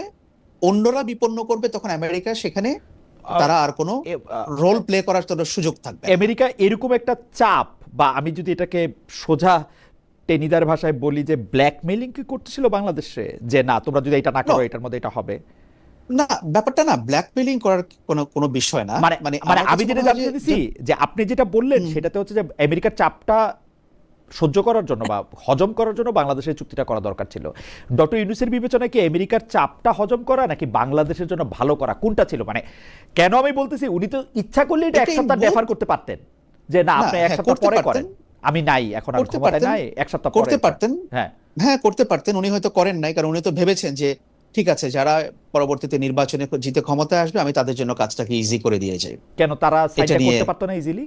মানে এই সাইনটা করা করতে পারতো না। এই যে এখন এখন এখন যেরকম হলো, এখন তো সেই সরকার চলে গেছে, এখন তো সেই সরকার চলে গেছে, সরকার চলে গিয়ে এখন যদি এই সরকার যদি এটা না রাখতে চায় তাহলে এটা ডিফিকাল্ট। সরকার যদি এটাকে পরিবর্তন করতে চায় তাহলে এটা ডিফিকাল্ট আন্তর্জাতিক সম্পর্কের ক্ষেত্রে। কিন্তু যদি এটা সরকারের উপরে ছেড়ে দেওয়া হইতো তাহলে তো এটা ওর জন্য সহজ ছিল। খালেদ ভাই, জি let me explain this, just let me put it in context. যে ধরেন বিএনপি সরকার এই চুক্তিটাকে বাতিল করতে পারছে না, একটা রাষ্ট্রের সঙ্গে যখন রাষ্ট্রের চুক্তি হয় এটা বাতিল করা যাবে না, রাইট? ঠিক আছে, ফাইন, এটা আমি মানি। তাহলে তারা একটা পাবলিক স্টেটমেন্ট দিত পররাষ্ট্রমন্ত্রী, যে লোক এটা হয়েছে বিগত সময়ে, বা প্রধানমন্ত্রী দিক, এটা আমরা অসহায়, আমরা না পারতে এটা মেনে নিচ্ছি, হ্যাঁ আমরা পার্লামেন্টে এটা ডিসকাস করব, আসি, কিন্তু আমাদের কোনো উপায় ছিল না, বিগত সরকার করে গেছে, আমাদের দিতে পারবে এই সরকার? না পারবে না। কেন পারবে না? কেন পারবে না? Akbar, do they have that courage? Akbar আপনি তো, তাদের কি সেই সাহস আছে? আকবর আপনি তো, আমি স্ট্রেট পারবে না, পারবে না। কারণ যদি এইটা এই সরকার মুখ দিয়া বলে, এটা সরাসরি আমেরিকার বিরুদ্ধে বিদ্রোহ ঘোষণা করা হবে। এটা এখন বিএনপিও পারবে না, জামাতও পারবে না। এইটা ডক্টর মোহাম্মদ ইউনূস সরকার এই দুটি দলের উপর এবং এনসিপির উপর, যারা বাংলাদেশটা চালাবে, তাদের উপর একটা বোঝা, 50,000 মনের বোঝা একটা চাপিয়ে দিয়ে গেছে। No, not at all. কি করে চাপিয়ে দিয়েছে? তাহলে তারা বলুক না যে আমাদের সঙ্গে ডিসকাস করে নাই। আমাদের সঙ্গে ডিসকাস করে নাই বলাটাও তো এখন আমেরিকা বেয়াদবি হিসেবেই দেখবে রে ভাই। কি ভাষাটা ফাটাইছে? আপনি তো 7 দিন সময় নেবেন, আপনি এটা আমি বলি, আপনি যদি 2/3 সংখ্যাগরিষ্ঠতা বাংলাদেশের মানুষের ভোটে নির্বাচিত হওয়ার পর এতটুকু কথা বলতে না পারেন, এতটুকু গার্ডস যদি না থাকে, তাহলে আপনি কিসের সার্বভৌম? আমরা গার্ডসের কথাই বলি। অ্যাডভোকেট রাজ্জাকে এটাতে কিভাবে দেখেন? আমি মনে করি যে আমেরিকার সাথে গার্ডস দেখানোর মতো গার্ডস বাংলাদেশের এখনো নাই, এবং ডক্টর মোহাম্মদ ইউনূস এটা এই বিএনপি, জামাত এবং এনসিপি কে বিপদে ফেলছেন চুক্তিটা 1 দিন আগে সাইন করে, 3 দিন আগে সাইন করে নির্বাচনের। আচ্ছা, আমি এখন হাইপোথেটিক্যাল আলাপ করি। জি, আপনি মনে করেন ইউনূস সাহেব এই চুক্তিটা করে গেছে, আমি সব বাদ দিলাম, একেবারে অন্যায়ভাবে করে গেছেন, 12 তারিখের আগে 9 তারিখে এই চুক্তিটা করে গেছেন। আপনি যেটা বললেন আমেরিকার বিরুদ্ধে কিছু বলার নাই, এই চুক্তি না মানাও, বাতিল করাও কঠিন, সব, তাহলে আমরা ইউনূস চ্যাপ্টারটা ক্লোজ করে আমরা এটার সমাধান খুঁজতে হবে। এইটা আমি এখন আলোচনা করতেছি, যখন চুক্তি আকবর সাহেবের কথাটা ধরে বলছি, আমি যেহেতু জানি, আমরা যেটা ভার্সন পাই সেটা, খলিল সাহেব বলছিলেন জামাত বিএনপির সাথে আলাপ করে কথা বলছে, এই চুক্তি করছে। ফরিদা পারভিন ওই একই কথা বলছে। যদি তাই হয়, আক্তার, আপনি কি তখন জানতেন না যে এই চুক্তি ইউনূস সাহেব চলে যাওয়ার পরেও বাতিল করা যাবে না?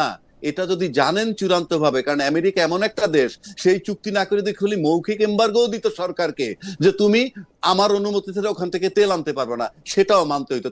কথার কথা বলছি আমি। মানলাম। এখন যেহেতু একটা ডকুমেন্ট হইছে, ডকুমেন্ট হওয়ার পর আপনার সেদিন তো আপনাদের বোঝা উচিত ছিল, তখন আপনি নির্বাচনের তড়িঘড়ি না কইরা ইউনূস সাহেবকে সরাইতে চাইলাম না কেন? যান আপনি, আপনার দিয়ে আমার নির্বাচন অ্যাডভোকেট লাগবে রাজ্জাকি, না। আমি আপনাকে জাস্ট স্মরণ করে দেই, এই চুক্তিটা কখন স্বাক্ষর করা হয়েছে, চুক্তির ভিতরে কি আছে, সেইটা হচ্ছে গোপনীয়তার দোহাই দিয়ে মানুষের কাছ থেকে গোপন করা হয়েছিল। তো আপনি গোপনীয়তার দোহাই দিয়ে মানুষকে গোপন, আপনি এখন তো বলছেন চুক্তিটা ওপেন আছে। আমি এটাও জানি, যতটুকু জানছি, যে ওপেন আছে, হ্যাঁ, এটা এখন ওয়েবসাইটে আছে, ওয়েবসাইটে আছে। হ্যাঁ, ট্যাক্স ধরা হয়েছিল, সেটা কিছু চুক্তি করার পর আমার গার্মেন্টস সেক্টরে 20% করা হয়েছে। এরকম সুবিধা অসুবিধা 20%-টা 20% হয়েছে, 37 থেকে 20 আসছিল, 20 থেকে 19, 37 থেকে 20, 20 থেকে 19 করছে। আচ্ছা, ঠিক আছে। আমার কথা কিন্তু একটা, আপনার এখানে কিন্তু রোল কিন্তু আমাদের আজকে 18 কোটি লোককে যারা রিপ্রেজেন্ট করতেছে, সেই পার্লামেন্টের 300 এমপি, আকবর ভাই যেটা বললো, এনসিপি বলেন, জামাত বলেন, বিএনপি বলেন, সবার সাথে আলোচনা করেছে। তাহলে তারা সেদিন এই ইতিবাচকে না গিয়া নেতিবাচকে যে গেল না কেন? তাদেরকে বলা হয়েছে তাহলে তোমরা ক্ষমতায় আসতে পারবা, ক্ষমতায় থাকতে পারবা, নাইলে অন্য লোক এসে ক্ষমতা দখল করবে। তার মানে রেজাল্টটা কি দাঁড়াইলো? যে তারা ভয় পাইছে, তারা ভয় পাইছে। রেজাল্টটা দাঁড়াইলো এরকম, যে চুক্তির চাকরি তাই হোক, আমার ক্ষমতায় যাওয়া দরকার। বিষয়টা কি? এটা বিষয় আপনি এখন এই আলোচনা করতেছেন কেন? আপনার ক্ষমতায় যাওয়া দরকার। আমি একজন ওকালতি করে খাই, আমাকে যদি বলা হয় ডেইলি সকালে পার্লামেন্টে সকাল 9টায় ঢুকবা, রাত 12টার সময় পার্লামেন্ট থেকে এসে বাসায় যাবা, তো হয়ে যায় ক্ষমতায় যাওয়ার পর। অন্তত বাংলাদেশে, অর্থাৎ বাংলাদেশে যারা ক্ষমতায় যায়, লুজ চামড়া নিয়ে গেলে টাইট হয়, আর বিদেশে টাইট চামড়া নিয়ে ক্ষমতায় যাওয়ার পর লুজ হয়ে যায়। এই যে আপনি এটাকে দায়িত্ব মনে করেন নাই, আপনি সেদিন চোখের সামনে এই এনসিপি, জামাত, বিএনপি সবাই তাহলে শুধুমাত্র নির্বাচন করবে, সেই জন্য ইউনূস সাহেব যা করছে সেটাকে আপনারা সম্মতি দিতেন। তাহলে এটার দায় কার? অবশ্যই যারা ক্ষমতা ভাগাভাগি করতেছে তাদের দায়।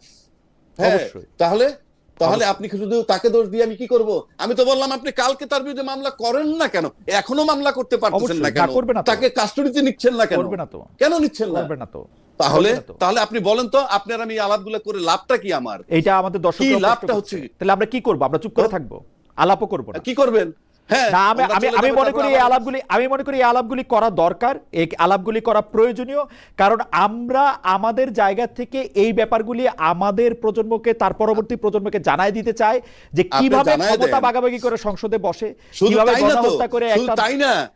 শুধু তাই না, খলিলুর রহমান সাহেবরে আপনি আবার মন্ত্রী বানায় রাখছেন, এখনো তাকে মন্ত্রী বানায় রাখছেন। তখনকার অ্যাটর্নি জেনারেল আপনি বিচার মন্ত্রী বানায় রাখছেন, কার? ইউনূস সরকারের সময়। একটা লোককে আপনি কিছু খালি মুখে মুখে কথা বলতেছেন, এরা কেউ ক্ষমতায় নাই। বলতেছে না তো বিএনপি কিছু বলতেছে না, বলতেছি তো আমরা। জামায়াতও কিছু বলতেছে না। বিএনপি, জামায়াত, এনসিপি, আপনি যা বলছেন রাজ্জাকি ভাই, আমি আপনার সাথে 100% একমত। বিএনপি, জামাত, এনসিপি সবাই একইভাবে এটার অংশীদার। এবং আকবর হোসেন আজকে সবচেয়ে প্রণিধানযোগ্য একটা কথা বলছে, যে আপনি আমাকে এই 3 মাসের 100 দিনের সরকারে একটা সিদ্ধান্ত দেখান যেটা আসলে এই 3 জনের মূল চাওয়ার বাইরে হয়েছে। বা আকবর আরেকটু সুন্দর করে বলছিল। হ্যাঁ, উনি ঠিকই বলছেন, কারণ উনি এটার ভিতরে ছিলেন, এই প্রক্রিয়ার ভিতরে ছিলেন, সবকিছু উনি জানেন, দেখছেন। আমি ছিলাম না, বাট আমি অবজারভার হিসেবে বলছি। যাই হোক, অবজারভার। কিন্তু আমি তো একমত, আমার তো বক্তব্য একটাই, আমি ক্ষমতায় নাই, তাতেও আপনি আমাকে কিছু করতে পারতেছেন না। তাইলে কি পরিমাণ ক্ষমতাধর ছিলেন ইউনূস সাহেব কিংবা তারই পরিষদ, যারা ক্ষমতায় নাই? না, অবশ্যই ক্ষমতাধর ছিলেন, এবং তারা হয়তো মানে এই যে বিএনপি, জামায়াত, এনসিপি এই সবগুলিকে নিয়েই আসলে তার চিন্তা ভাবনা ছিল। আমি গতকাল একটা অনুষ্ঠানের মানে পুলিশের কোনো কিছুর একটা অনুষ্ঠান, সেটার মধ্যে পুলিশের একজন উচ্চ পদস্থ কর্মকর্তাকে বলতে শুনলাম যে তিনি কত নিবিড়ভাবে জাতীয়তাবাদী দল করেছেন, কিভাবে জাতীয়তাবাদের পক্ষে ছিলেন, শত অত্যাচারের মুখেও কি জাতীয়তাবাদের পতাকা হাতে নিয়ে দাঁড়িয়েছিলেন। মানে আকবর স্যার আপনার মন্তব্য জানতে চাই। আমরা কিন্তু গত 15 বছর, আমি আবার বলি 2009 থেকে 2024 সাল পর্যন্ত এই একই কথা, কত ভালো আওয়ামী লীগ ছিলেন পুলিশ, কত ভালো ছাত্রলীগ করছেন, কত কিভাবে তারা বঙ্গবন্ধুর আদর্শে ছিলেন, কিভাবে তারা শেখ হাসিনাকে ভালোবাসেন, শ্রদ্ধা করেন, সেগুলি আমরা অনেকভাবে শুনতে পেয়েছি। একই একই জিনিস মানে মানে একই জিনিস আপনার মনে হয় কিনা? যদিও বলা হয়েছিল যে পুলিশ বাহিনীকে কখনো দলীয়করণ করা হবে না, কাউকে দলীয়করণ একই জিনিস একই জিনিসই আমার মনে হচ্ছে, যদিও ওই এক্সটেন্টটা এখনো হয় নাই। ব্যাপারটা করে যদি এখনই, হ্যাঁ, সময়ের একটু গেলে হয়তো ওইদিকে এটা আগাচ্ছে। এটাকে আপনি দুই ভাবে দেখতে পারেন। আমি ওই লোকের দোষ দেই, আবার দোষ দেইও না। রেজাউল করিম মল্লিক, উনি মনে হয় ইন্টারিম গভর্নমেন্টের সময় ঢাকা একটা পুলিশ কমিশনার বা কিছু একটা ছিলেন না, বা একটা বড় পদেই ছিলেন। আচ্ছা, এই সরকারও তাকে হ্যাঁ বড় পদে রেখেছে, সো অসুবিধা নাই। কারণ উনি তো সরকার গঠনের পর দেখেছে যে কিভাবে অনেক যোগ্য লোককে চাপ প্রয়োগ করে সরকার থেকে সরিয়ে দেওয়া হয়েছে। তো উনিও ভাবছেন যে আমাকে তো ভাই জাতীয়তাবাদী আদর্শে আমি বিশ্বাস করি, এটা না বললে পরে আমিও ঠিক মতো টিকে থাকতে পারবো কিনা, আমাকে তো শো করতে হবে এটা। উনি হয়তো সেটা করেছেন, ব্যাক অফ ইটস মাইন্ড হয়তো ওইটাই থেকে থাকতে পারে। আর দ্বিতীয় কথা হচ্ছে যে ওনার স্পর্ধা দেখে আমি অবাক হচ্ছি যে ঠিক আছে, মানুষ তো দলীয় পরিচয়ের বাইরেও অনেকে ভেতরে ভেতরে থাকে, কিন্তু উনি সেটা প্রধানমন্ত্রীর সামনে বলেছেন। এবং সরকার এটাকে কিভাবে এন্টারটেইন করে আমি সেটা দেখতে চাই। সরকার কি এটাকে টলারেট করবে যে সে এরকম একটা কথা বলেছে? আপনি জাতীয়তাবাদী আদর্শে বিশ্বাসী হন, কোনো অসুবিধা নাই। আপনি যখন একটা প্রফেশনে আছেন, সেই প্রফেশনের একটা ডিগনিটি বলে কথা আছে, প্রফেশনাল ডিগনিটি বলে একটা বিষয় আছে। আপনি সরকারকে সার্ভ করতে চান, জাতীয়তাবাদী সরকারকে, কোনো অসুবিধা নাই, সেটা আপনি আপনার দায়িত্ব দিয়ে করবেন, আপনার কর্তব্য দিয়ে করবেন। আপনি কত বড় জাতীয়তাবাদী সেটা প্রকাশ্যে বলে এটা দিয়ে কিছু অ্যাচিভড হয় না। সো আমি এটা এখন দেখতে চাইবো যে সরকার আসলে এই বিষয়টাকে কিভাবে ডিল করে। আমার ধারণা এটাকে হয়তো তারা খুব বেশি গুরুত্ব দিবে না। তো যদি গুরুত্ব না দেয় তাহলে বুঝে নিতে হবে আগের যারা যা চেয়েছেন ওনারাও তাই চাচ্ছেন। গুরুত্ব না দিলেও মাঝামাঝি আসলো, পুরস্কার দিবে কিনা সেইটা একটা দেখার বিষয়। হয়তো তাকে দেখার বিষয় আছে, হয়তো তাকে পুরস্কার দিল। ওকে, দেখুক, হ্যাঁ, সামনের দিনগুলোতে আমরা এটা বুঝতে পারবো। কারণ আমরা গত সরকারের সময় এগুলিকে পুরস্কার পাইতে দেখছি, এখন উনিও পুরস্কার পান। এবং দেখেন যে এই এই এই ভদ্রলোক কথা বললেন, এমন তো না যে ঘটনা 30 বছর আগে ঘটেছে, মাত্র 15-2 বছর আগের ঘটনা। এই পুলিশ কর্মকর্তাগুলো পালিয়ে গেল, কেউ জেলে আছে। আমি চিন্তা করছি এরা যে এত সদর্পে বীর দর্পে বুক ফুলিয়ে বলছে, তাদের মনে কি কোনো জিজ্ঞাসা নাই? মনের মধ্যে কি তাদের কোনো প্রশ্ন নাই, কোনো ভয় নাই? আকবর, মানে আমি এরকম অবাক হচ্ছি। আকবর, আপনাকে জাস্ট আমি মনে করাই দিই, আমরা এতজন মিলা বলতে বসলাম যে শেখ হাসিনার এরকম ভাবে এরকম বাজে সংবাদ সম্মেলন করতো, সবাই মিলে তেল দিত, এই করতো সেই করতো। আপনি এখনকার অবস্থা দেখছেন, প্রতিটা পত্রিকায়, প্রতিটা টেলিভিশনে আপনি অবস্থা দেখছেন। মানে মানে সেটাই তো আমি বলি যে ডক্টর মোহাম্মদ ইউনূস সরকারের সময়, ডক্টর মোহাম্মদ ইউনূস সরকারের সময় এই ছাত্র নেতৃবৃন্দ বলি, যেই সময় যেটা সেই সময় ছাত্র নেতৃবৃন্দ বলি, কোন সময় জামাতের লোকরা বলি, কোন সময় বিএনপির নেতা, মানে মানে তেলে তো তারা সাংবাদিকরা দেখতে পায়। আমি 1 মিনিট একটা কথা বলে শেষ করি। সাংবাদিকতার কথা যেটা বললেন, আপনার মনে থাকবে ইলেকশনের আগে বিএনপির প্রোগ্রামে গিয়ে দুজন খুব নামকরা এডিটর, যারা বাংলাদেশের তথাকথিত প্রতিষ্ঠান গড়ে তুলেছেন বলে সবসময় দাবি করেন, তারা গিয়ে বিএনপির কাছে সেজদা দিয়ে আসে নাই? তারা বলে নাই যে এখন আপনাদের কি দরকার, আমরা আপনাদেরকেই খুঁজছি? একজন এডিটর বিফোর ইলেকশন উনি কি কথা বলতে পারেন? তার ইন্টিগ্রিটি কোথায়, প্রফেশনাল ইন্টিগ্রিটি কোথায়?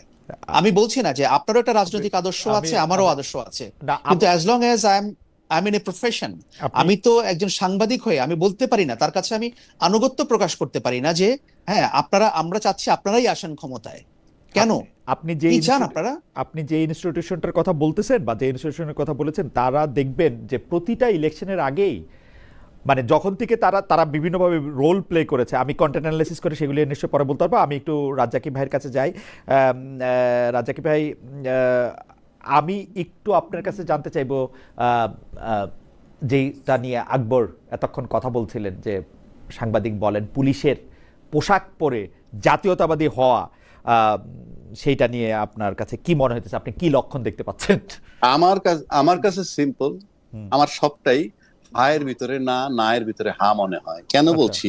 আচ্ছা, যখন গণভোটের জন্য বলা হইলো সবাই গণভোটের হাতে ভোট দিবেন, তখন কেউ কেউ বলছেন যে আসলে তা হাতে দেওয়ার কথা বলা হয় নাই, এমন কথাও আসছে। কিন্তু আলটিমেটলি পাশ করছে। পাশ করার পর সেটাকে আমরা ডিনাই করে দিচ্ছি এখন। কেন বলছি কথাটা? এবং এমনও আছে যারা মন্ত্রী পরিষদের ভিতরে আছে, পুলিশ অফিসার একজন বলছেন তাদের সাথে কম্পেয়ার করলে তাদের সাথে ডিস্টেন্স হলো পৃথিবী থেকে সূর্যের দূরত্বর মতো। কোথায় একজন পুলিশ অফিসার, কোথায় একজন মন্ত্রী, কোথায় একজন প্রধানমন্ত্রী? প্রধানমন্ত্রী নিজেই তো সেদিন পুলিশ সপ্তাহে যে কথাটা আপনি বলছেন সেখানে বলতেছিল পুলিশ কোনো দলের হয়ে কাজ করবে না। বলছেন পুলিশ কোনো দলের হয়ে কাজ করবেন না, পুলিশ কাজ করবে জনগণের জন্য, এবং জনগণ রাষ্ট্রের যেহেতু মালিক, সুতরাং রাষ্ট্রের মালিক যদি কোনো অভিযোগ নিয়ে যায় সেটাকে তারা কঠিনভাবে দেখবে। সেইখানে বসে যখন ওই অনুষ্ঠানে যখন উনি ভাষণ দিলেন যে উনি জাতীয়তাবাদী আদর্শ শত যন্ত্রণা শত কষ্টের মধ্যে ত্যাগ করেননি, তাহলে জাতীয়তাবাদী সরকার, জাতীয়তাবাদী পুলিশ, এই পুলিশের চাকরি কিন্তু এই গত 3 মাসে হয় নাই। এই পুলিশের চাকরি হয়েছে সেই 2008-এরও আগে। যদি আপনি ধরেন না, তারও আগে উনি আমারও সিনিয়র, আমাদের চাকরি তো যাই হোক তাহলে আপনি একটা লম্বা সময় তিনি পাড়ি দিচ্ছেন, 16-17টা বছর তো পাড়ি দিচ্ছেন শুধু আওয়ামী লীগের টানা টাইমটা। সেই টানা টাইমটা তো উনি চাকরি করেছেন। উনি কেমন ছিলেন? জাতীয়তাবাদে বলে বলিয়ান ছিলেন, সেই জন্য তার উপর অত্যাচার হয়েছে। হ্যাঁ, সেই অত্যাচার তো আমি জানি না, কিন্তু বলিয়ান ছিলেন, কাজও করছিলেন।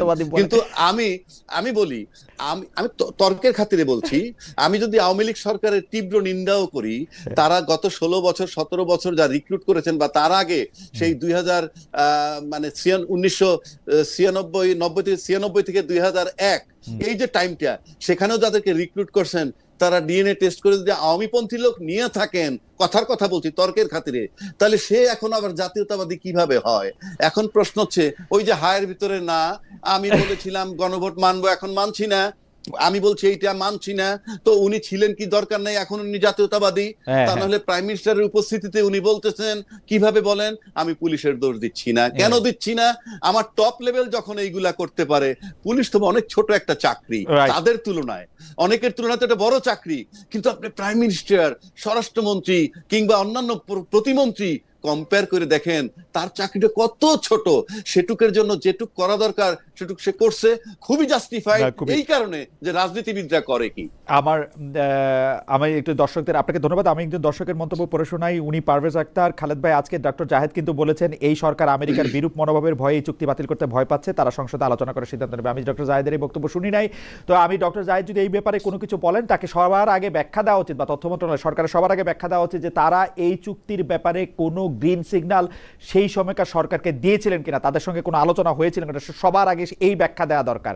মানে এখন ভয় পাচ্ছে এই জাতীয়, মানে, এবং আরেকজন দর্শক বলেছেন ডক্টর জাহেদকে আপনার অনুষ্ঠানে চাই। আমি ডক্টর জাহেদকে চেষ্টা করছি, গত 2-3 সপ্তাহ ধরে তিনি আমাদের কথা দিচ্ছেন মানে আসবেন, কিন্তু আমরা তাকে পাচ্ছি না, তার ব্যস্ততার কারণেই হয়তো। আমরা একদম সর্বশেষ প্রসঙ্গের মধ্যে আসি, যে এই সীমান্ত নিয়ে আমরা পশ্চিমবঙ্গের ক্ষমতায় এসে বিজেপি সরকারের মুখ্যমন্ত্রী, আমি আকবর হোসেনকে দিয়েই শুরু করি, আমরা রাজ্জাকি ভাইকে দিয়ে শেষ করব। শুভেন্দু অধিকারী ঘোষণা দিয়েছিলেন যে বাংলাদেশের সঙ্গে আন্তর্জাতিক সীমান্তে কাঁটাতারে বেড়া নির্মাণের জন্য ভারতীয় সীমান্তরক্ষী বাহিনী বিএসএফকে 45 দিনের মধ্যে জমি বুঝিয়ে নেবে সরকার। অন্যদিকে আমরা এনসিপির একজন গুরুত্বপূর্ণ নেতার মুখে শুনেছি যে শুধুমাত্র সীমান্ত পহরা দেওয়া নয়, সীমান্তের মধ্যে খাল খনন বা পরিখা খনন করার কথাও বলেছেন। আপনার কাছে কি মনে হয় যে পরিস্থিতি কি আসলে ভালোর দিকে যাচ্ছে, খারাপের দিকে যাচ্ছে, বা এই ধরনের সরকার বা এরা ভালো খারাপ আপনি যদি একটু বলেন? দেখুন, পশ্চিমবঙ্গে যে সরকার ক্ষমতায় মানে এসছে, যে বিজেপি পর থেকে, নরেন্দ্র মোদী সরকার ক্ষমতা আসার পর থেকে, এটার বিশেষ কোনো উন্নতি হবে বলে আমি মনে করি না। আর ওয়েস্ট বেঙ্গলে তারা ক্ষমতা আসার অর্থ হচ্ছে কিছু বাড়তি মানে অর্থ এখানে আছে। সেটা হচ্ছে তারা এখানে আপনি দেখবেন যে অ্যান্টি বাংলাদেশ এবং অ্যান্টি মুসলিম স্লোগান দিয়েই তারা এখানে ক্ষমতায় এসছে। সুতরাং বাংলাদেশের প্রতি তাদের দৃষ্টিভঙ্গি বন্ধুত্বপূর্ণ কিছু হবে এটা আমি মনে করি না।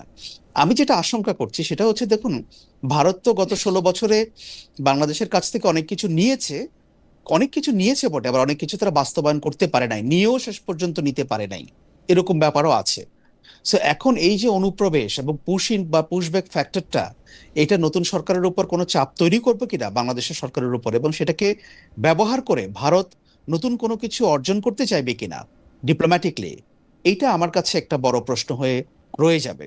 যদিও বিএনপি সরকার এবং বিজেপি সরকার তারা চেষ্টা করছে, বাট আপনাকে মনে রাখতে হবে, বাট আমরা দেখতে পারবো যে বিএনপি কিন্তু বিজেপির রিয়েল অ্যালাই না, রিয়েল অ্যালাই কখনো হতে পারবে না। ওদের Okay. যদি 19টা অপশন থাকে, 20টা অপশন থাকে, সেই 20টার মধ্যে 19টা এক্সস্ট করার পরেই বিএনপি কে তারা চুজ করবে। তার মানে তাদের 19টা অপশন শেষ হয়ে গেছে, সেখানে আর নাই। তো এখন একটা ওয়ার্কিং রিলেশনশিপ তো লাগবে। এখন এত বড় একটা প্রতিবেশী, তাকে তো আপনি ইগনোর করতে কিন্তু পারবেন এটা না। তারাও আমাদেরকে ইগনোর বিজেপি আসলে আওয়ামী লীগের পাশেও খুব দাঁড়ায় নাই অন্ততপক্ষে শেষ বছর, বরং দাঁড়ায়নি। কি বললো?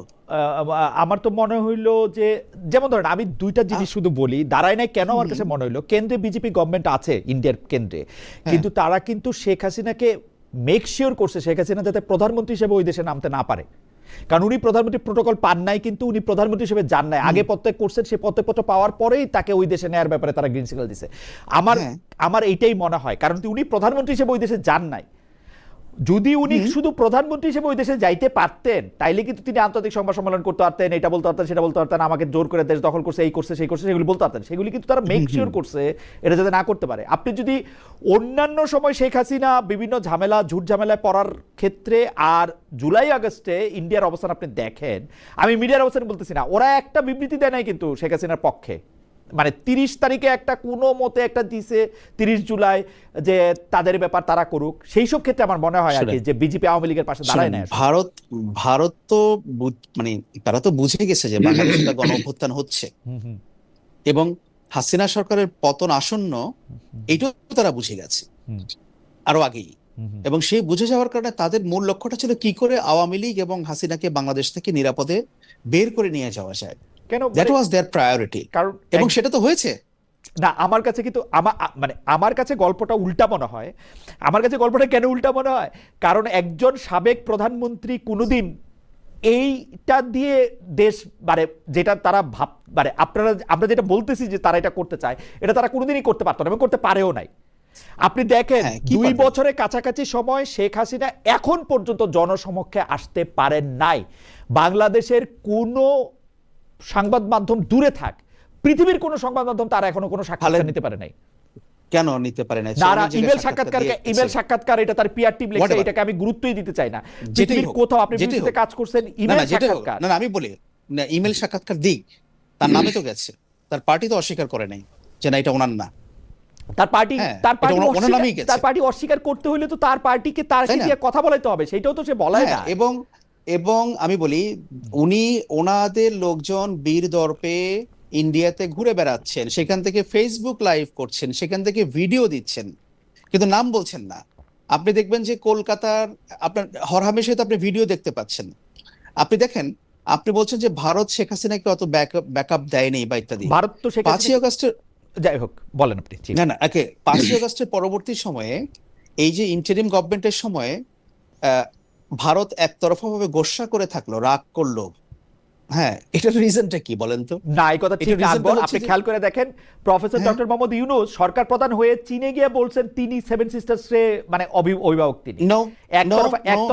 একতরফা না, কি বলছেন বলেন আপনি? কি বলছেন? নাই, কি বলছেন? উনি যে সাক্ষাৎকারটা দিয়েছেন, সেখানে উনি বলেছেন যে এই অঞ্চলের স্থিতিশীলতা আমাদের জন্য যেমন দরকার, ভারতের জন্য যেমন দরকার। এই অঞ্চলটা আপনি 7 সিস্টার্স বলেন একদম আমি বলতেছি, হ্যাঁ আমি বলতেছি এই অঞ্চলে ভারতের দরকার। ভারতের যে 7 সিস্টার আছে সেটার স্থিতিশীলতার জন্য এই অঞ্চলের স্থিতিশীলতা দরকার। এবং আমি আপনাকে একটা কথা বলি, আপনি কি একটা দেশের, যেই দেশের কোনো একটা অঞ্চলে আপনার বিরুদ্ধে ঝামেলা চলতেছে, আপনি যদি ওই দেশের সাথে আপনার কূটনৈতিক সম্পর্ক রাখেন, আপনি এটা সিঙ্গেল আউট করতে পারবেন? একটি উদাহরণ আপনি দেখাতে পারবেন এই মনে করেন পুরা পৃথিবীতে? আপনি চেক করে দেখেন। আমি শুনেছি তো ওনার প্রেসিডেন্ট কি বলেছে সেটা। ওকে ঠিক আছে, এটা আপনার মন্তব্য, আমি এটা নিশ্চয়ই এটা দেখবো। আমি একটু জনাব রাজ্জাকী আপনার কাছে যেতে চাই, যে পশ্চিমবঙ্গের নির্বাচন এবং সেটা নিয়ে পশ্চিমবঙ্গের নির্বাচনে বিজেপির আশা, সেটা নিয়ে আসলে একটা মন্তব্য করলেন জনাব আকবর হোসেন। আপনার মন্তব্য একটু শুনতে চাই। তার আগে একজন দর্শক উনি বলতেছেন, ইমরান খান উনার নাম, উনি বলছেন খালেদ ভাই ইউনূস স্যারের ইন্টারভিউ না পেয়ে খুব কষ্ট পেয়েছিলেন, বলছি এবার কি তারেক স্যারের ইন্টারভিউর জন্য অভয় পাচ্ছেন? ইন্টারেস্টিং। যাই হোক জনাব রাজ্জাকী, আপনার কাছ থেকে একটু শুনতে চাই যে পশ্চিমবঙ্গের ইলেকশনে। ধন্যবাদ আপনাকে। এটা বোধহয় শেষ পর্ব, সেজন্য বলছি। প্রথম আসেন পশ্চিমবঙ্গের যে নির্বাচনটা হয়ে গেল, তারা সীমান্তে কাঁটাতারের বেড়া স্ট্রং করে, টোটালটা তাদের ইন্টারনাল, এবং তারা সিএ এর বদৌলতে লোক তাড়াবেন, বা যারা বাংলাদেশে ওখানে আশ্রয় নিয়েছেন তাদের তাড়াবেন, সব বিষয়গুলা তাদের। কিন্তু এইটা একটা গণতান্ত্রিক সরকার আসার পর এত দ্রুত ত্বরান্বিত হচ্ছে, এটা খুবই বেদনাদায়ক। কেন বলছি আমি, আপনি ভারতের সাথে যে আমাদের সম্পর্ক, একটা জিনিস মনে রাখবেন, পৃথিবীতে এমন কোনো রাষ্ট্র নাই যার 3 দিকে একটা দেশ ঘিরে থাকে, আমার জানা নাই। আর একদিকে আছে মিয়ানমার বা বঙ্গোপসাগর। আপনি জিওগ্রাফিক্যালি এই বিষয়গুলো চিন্তা করতে হবে। আপনি আপনি আমি যত বিরোধিতা করেন না কেন, দিন শেষে ভারতের সাথে আমাদের শান্তিপূর্ণ মর্যাদার ভিত্তিতে পিসফুল কোএক্সিস্টেন্স ম্যান্ডেটরি আমি মনে করি, এবং এটা শুধু মুখে করলে হবে না, সেটা আস্থায় নিতে হবে, কিন্তু ন্যায্যতা এবং সমতার ভিত্তিতে। তো সেখানে আমরা যদি সেটাকে এস্টাবলিশ করতে না পারি, এস্টাবলিশ করতে না পারে তারা তাদের মতো নিতে পারে, এটা তারা নিবে না কেন? এটার দায় কার? আপনি যদি পিঠপোছা দিয়ে আপনাকে কাজ করে ফেলতে পারে, তাহলে আপনাকে দর কষাকষিতে কেন যাবে? একটু আগে যেমন বললাম আমেরিকার চুক্তি আমরা বাতিল করতে পারবো না, সে বহু হাজার কিলোমিটার দূরে, তাই আর আমার সারাউন্ডিং, তার সাথে আমার এখন পর্যন্ত এই 55 বছরে আমার কাছে মনে হয় না কারোর সাথে তার আস্থার সম্পর্ক হয়েছে, কাজের সম্পর্ক হয়েছে। কাকে দিয়ে কার সাথে আন্ডারস্ট্যান্ডিং ভালো, কার সাথে থাকলে তারা কাজ করে মজা পায়, সেটা এক হিসাব। আস্থার সম্পর্ক, বিশ্বাসের সম্পর্ক আর কাজের সম্পর্ক এক নয়। আপনি সমাজে চলেন, আপনার অফিসে এমন অনেক কর্মচারী আছে যার উপরে আপনার আস্থা নাই, কিন্তু আপনি দেখতেছেন তারা দিয়ে এই কাজটা করানো যায়। তো সেভাবে দীর্ঘদিন শেখ হাসিনা ক্ষমতায় ছিল, হয়তো তাদের সাথে অ্যাডজাস্ট হয়েছে, কাজ করাইতে পারছে বা করছেন, বা দুইজনের ভাইস ভার্সা একটা সম্পর্ক ছিল, সুসম্পর্ক, সেটা ইউনূস সরকার আসার পর ছিল না। এবং ওই যে কথাটা আপনি বললেন অস্থিতিশীলতার কথা, ইয়েস, ইউনূস সেভাবে বলছিলেন। না, আমি এটা মানতে রাজি না। ইউনূস সরকার আইসা সবার প্রথমে যে বিলটা দেওয়ার কথা বলছে সেটা হচ্ছে আদানির বিদ্যুতের বিল। একটি ভারতীয় চুক্তিও শেখ হাসিনা যেগুলি করছে একটাও উনি বাইরও করে নাই, উনি দেখাও নাই। খুবই অপমানজনক ভাবে বারবার ভারত, আকবর ঠিক কথা বলছে, গোসা করছে এই চুক্তি আমরা করবো না, ওইটা আমরা বন্ধ করে দিছি, ওইটা আমরা বন্ধ করে দিছি। আমি শফিক সাহেবের জিজ্ঞেস করছি সরকারের মুখপাত্র, আপনারা এটার জবাব দেন না কেন? উনি বলছে যে সব বিষয়ে জবাব দেওয়া তো হয় না, আমরা একটু কূটনীতিভাবে চলছে। একটা বিষয় তো শেখ হাসিনার ইয়ার থেকে বাইরে হয় নাই ডক্টর মোহাম্মদ ইউনূস সরকার। সেটাই তো বলতেছি। সুতরাং আমি জিজ্ঞেস করছি ভাই 26 লাখ ভারতীয় বলে এনে চাকরি করতো, এরা কই? ওই ওর পররাষ্ট্র উপদেষ্টা বলে যে ওইটা আমরা এমনি বলছি না, কি পররাষ্ট্র উপদেষ্টার কাছ থেকে শুই না, আসিফ নজরুল বলছে, আসিফ নজরুল থেকে শুই না, তৌহিদ হোসেন বলছে, এক মানে সার্কাস। না না, তাহলে সবগুলা কি দাঁড়াইলো? যে আপনি ইন্ডিয়ার বিরুদ্ধে যে অভিযোগগুলো আসছে 26 লক্ষ লোক কাজ করে, এগুলা ভেগ হয়ে গেল না? একেবারে তো ভেগ হয়ে গেল। এই যে ভেগ কথা বলতে কিছু আসে যায়? কিছু আসে যায় তো না, কিছু আসে যায় না। আমি সেজন্য বলছি, আপনি আমার দেশের বর্তমান যে রাজনৈতিক পরিস্থিতি, তাতে আমরা হয়তো ইন্টারনালি পিসফুল থাকতে পারি। কেন থাকতে পারি সেটা বলি। কারণ বাংলাদেশে এরকম নজিরবিহীন নির্বাচন আর হয় নাই, যেখানে গণভোট 2 বার গইনা 2টা প্রজ্ঞাপন দিছে এবং 10 লাখ লোক বাতিল, 10 লাখ ভোট বাতিল হইছে। এগুলো কিন্তু সবই কোশ্চেন মার্ক। এই যখন হয় তখন আমার ইন্টারনাল প্রবলেম হবে না। কেন হবে না? এনসিপি যে কয়টা আসন পাইছে তারা হয়তো 5 বছর টিকে থেকে তার দল গুছানোর চেষ্টা করবে। জামাত চিন্তা করবে আমি 68টা সিট পাইছি, আমি এটা ভাঙবো না, আমি দল আমি 68টা সিট ভাঙবো না। কেন? আমি 68টা সিট ভবিষ্যতে পাই কিনা। এই যে সমঝোতা করে চলা, এতে হয়তো আপনি 18 কোটি লোককে ধোকা দিতে পারবেন বাংলাদেশের। কিন্তু আপনি যখন এক্সটার্নাল বিষয়ে যাচ্ছেন, এখন এক্সটার্নাল আপনি you are to face 3 countries at least, China, America এবং ইন্ডিয়া। এই 3টা দেশে ফেস করার সময় আপনি বলতে পারবেন না আমি এটা নির্বাচন যাতে হয় সেই খাতিরে বলছি, কথার কথা বলছি, এইগুলা কিছুই হবে না। সুতরাং you have to face the consequence, যে কিভাবে মোকাবেলা করবেন সেটার জন্য খুবই চৌকস, মেধাসম্পন্ন, দক্ষ এই সমস্ত লোক দরকার, যেটা আমি এখন পর্যন্ত দেখি নাই এই ক্যাবিনেটের মধ্যে, যারা নাকি শুভেন্দু অধিকারীর ফেস করতে পারে। শুভেন্দু অধিকারী সেদিন বলে ফেললো কি, যে আমরা যা বলছি আগে নির্বাচনের সময়, এখন আর আমরা কারো বিরুদ্ধে কিছু নাই। সুতরাং আপনি জনগণকে যেভাবে বুঝাবেন, আমরা এটা না হলে নির্বাচন হইতো না, আমার মনে হয় আমরা শেষ করি, ওটা না হলে নির্বাচন।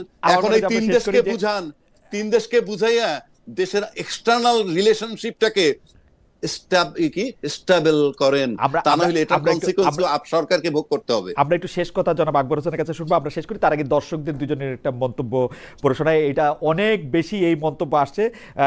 খালেদ ভাই, আপনি নিজে এবং আবু হেনা রাজ্জাকির মতো মানুষেরা, অমিতাভ সরকার উনি অনেকবার এই মন্তব্য করেছেন, খালেদ ভাই আপনি নিজে এবং আবু হেনা রাজ্জাকির মতো মানুষেরা যে জামাতের গুপ্ত টিম, তা দয়া করে প্রকাশ করে দিন, কারণ আমরা বুঝতে চাই, চিহ্নিত করতে চাই হচ্ছে দেশদ্রোহীদেরকে।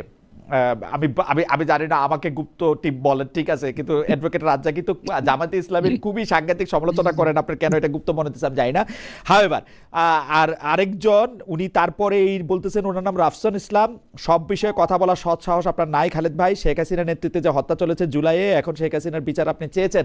ভাই আপনার জ্ঞাতার্থে আমি জানাচ্ছি যে সকল ধরনের হত্যার বিচার আমি চাই, এবং অবশ্যই অবশ্যই আগে পরে এখনো শেখ হাসিনার এই জুলাইয়ে যেসব গণহত্যা হয়েছে তার জন্য সুপ্রিম, এটা জানি কি বলা হচ্ছে যে সুপ্রিম রেসপন্সিবিলিটি হিসাবে আমি প্রতিটি হত্যার জন্য, প্রতিটি খুনের জন্য আমি শেখ হাসিনার এটার বিচার আমি আমি চাই, প্রত্যাশা করি, দাবি করি।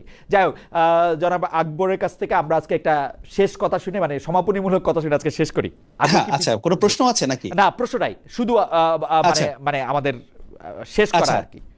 শুনেন, এখন আমি একটু যদি সাম আপ করি ব্যাপারটা এরকম, বাংলাদেশে যেটা হয় কি জানেন, মরা সাপকে সবাই একটা করে বাড়ি দিয়ে যেতে চায়। সাপ যখন ফনা তুলে থাকে তখন কেউ ধারে কাছে আসে না। ইন্টারিম গভর্নমেন্ট হচ্ছে এখন একটা মরা সাপ। তো সবাই তাকে একটা করে বাড়ি দিচ্ছে। হ্যাঁ, তো আওয়ামী লীগও পাস্ট, ঠিক আছে, তাকেও সবাই একটা করে বাড়ি দিচ্ছে। বাট আমাদের জার্নালিস্টদের কাজটা হচ্ছে কি জানেন, আমরা আসলে যখন যে ক্ষমতায় থাকবে আমরা তাদেরকে অ্যাকাউন্টেবল করব।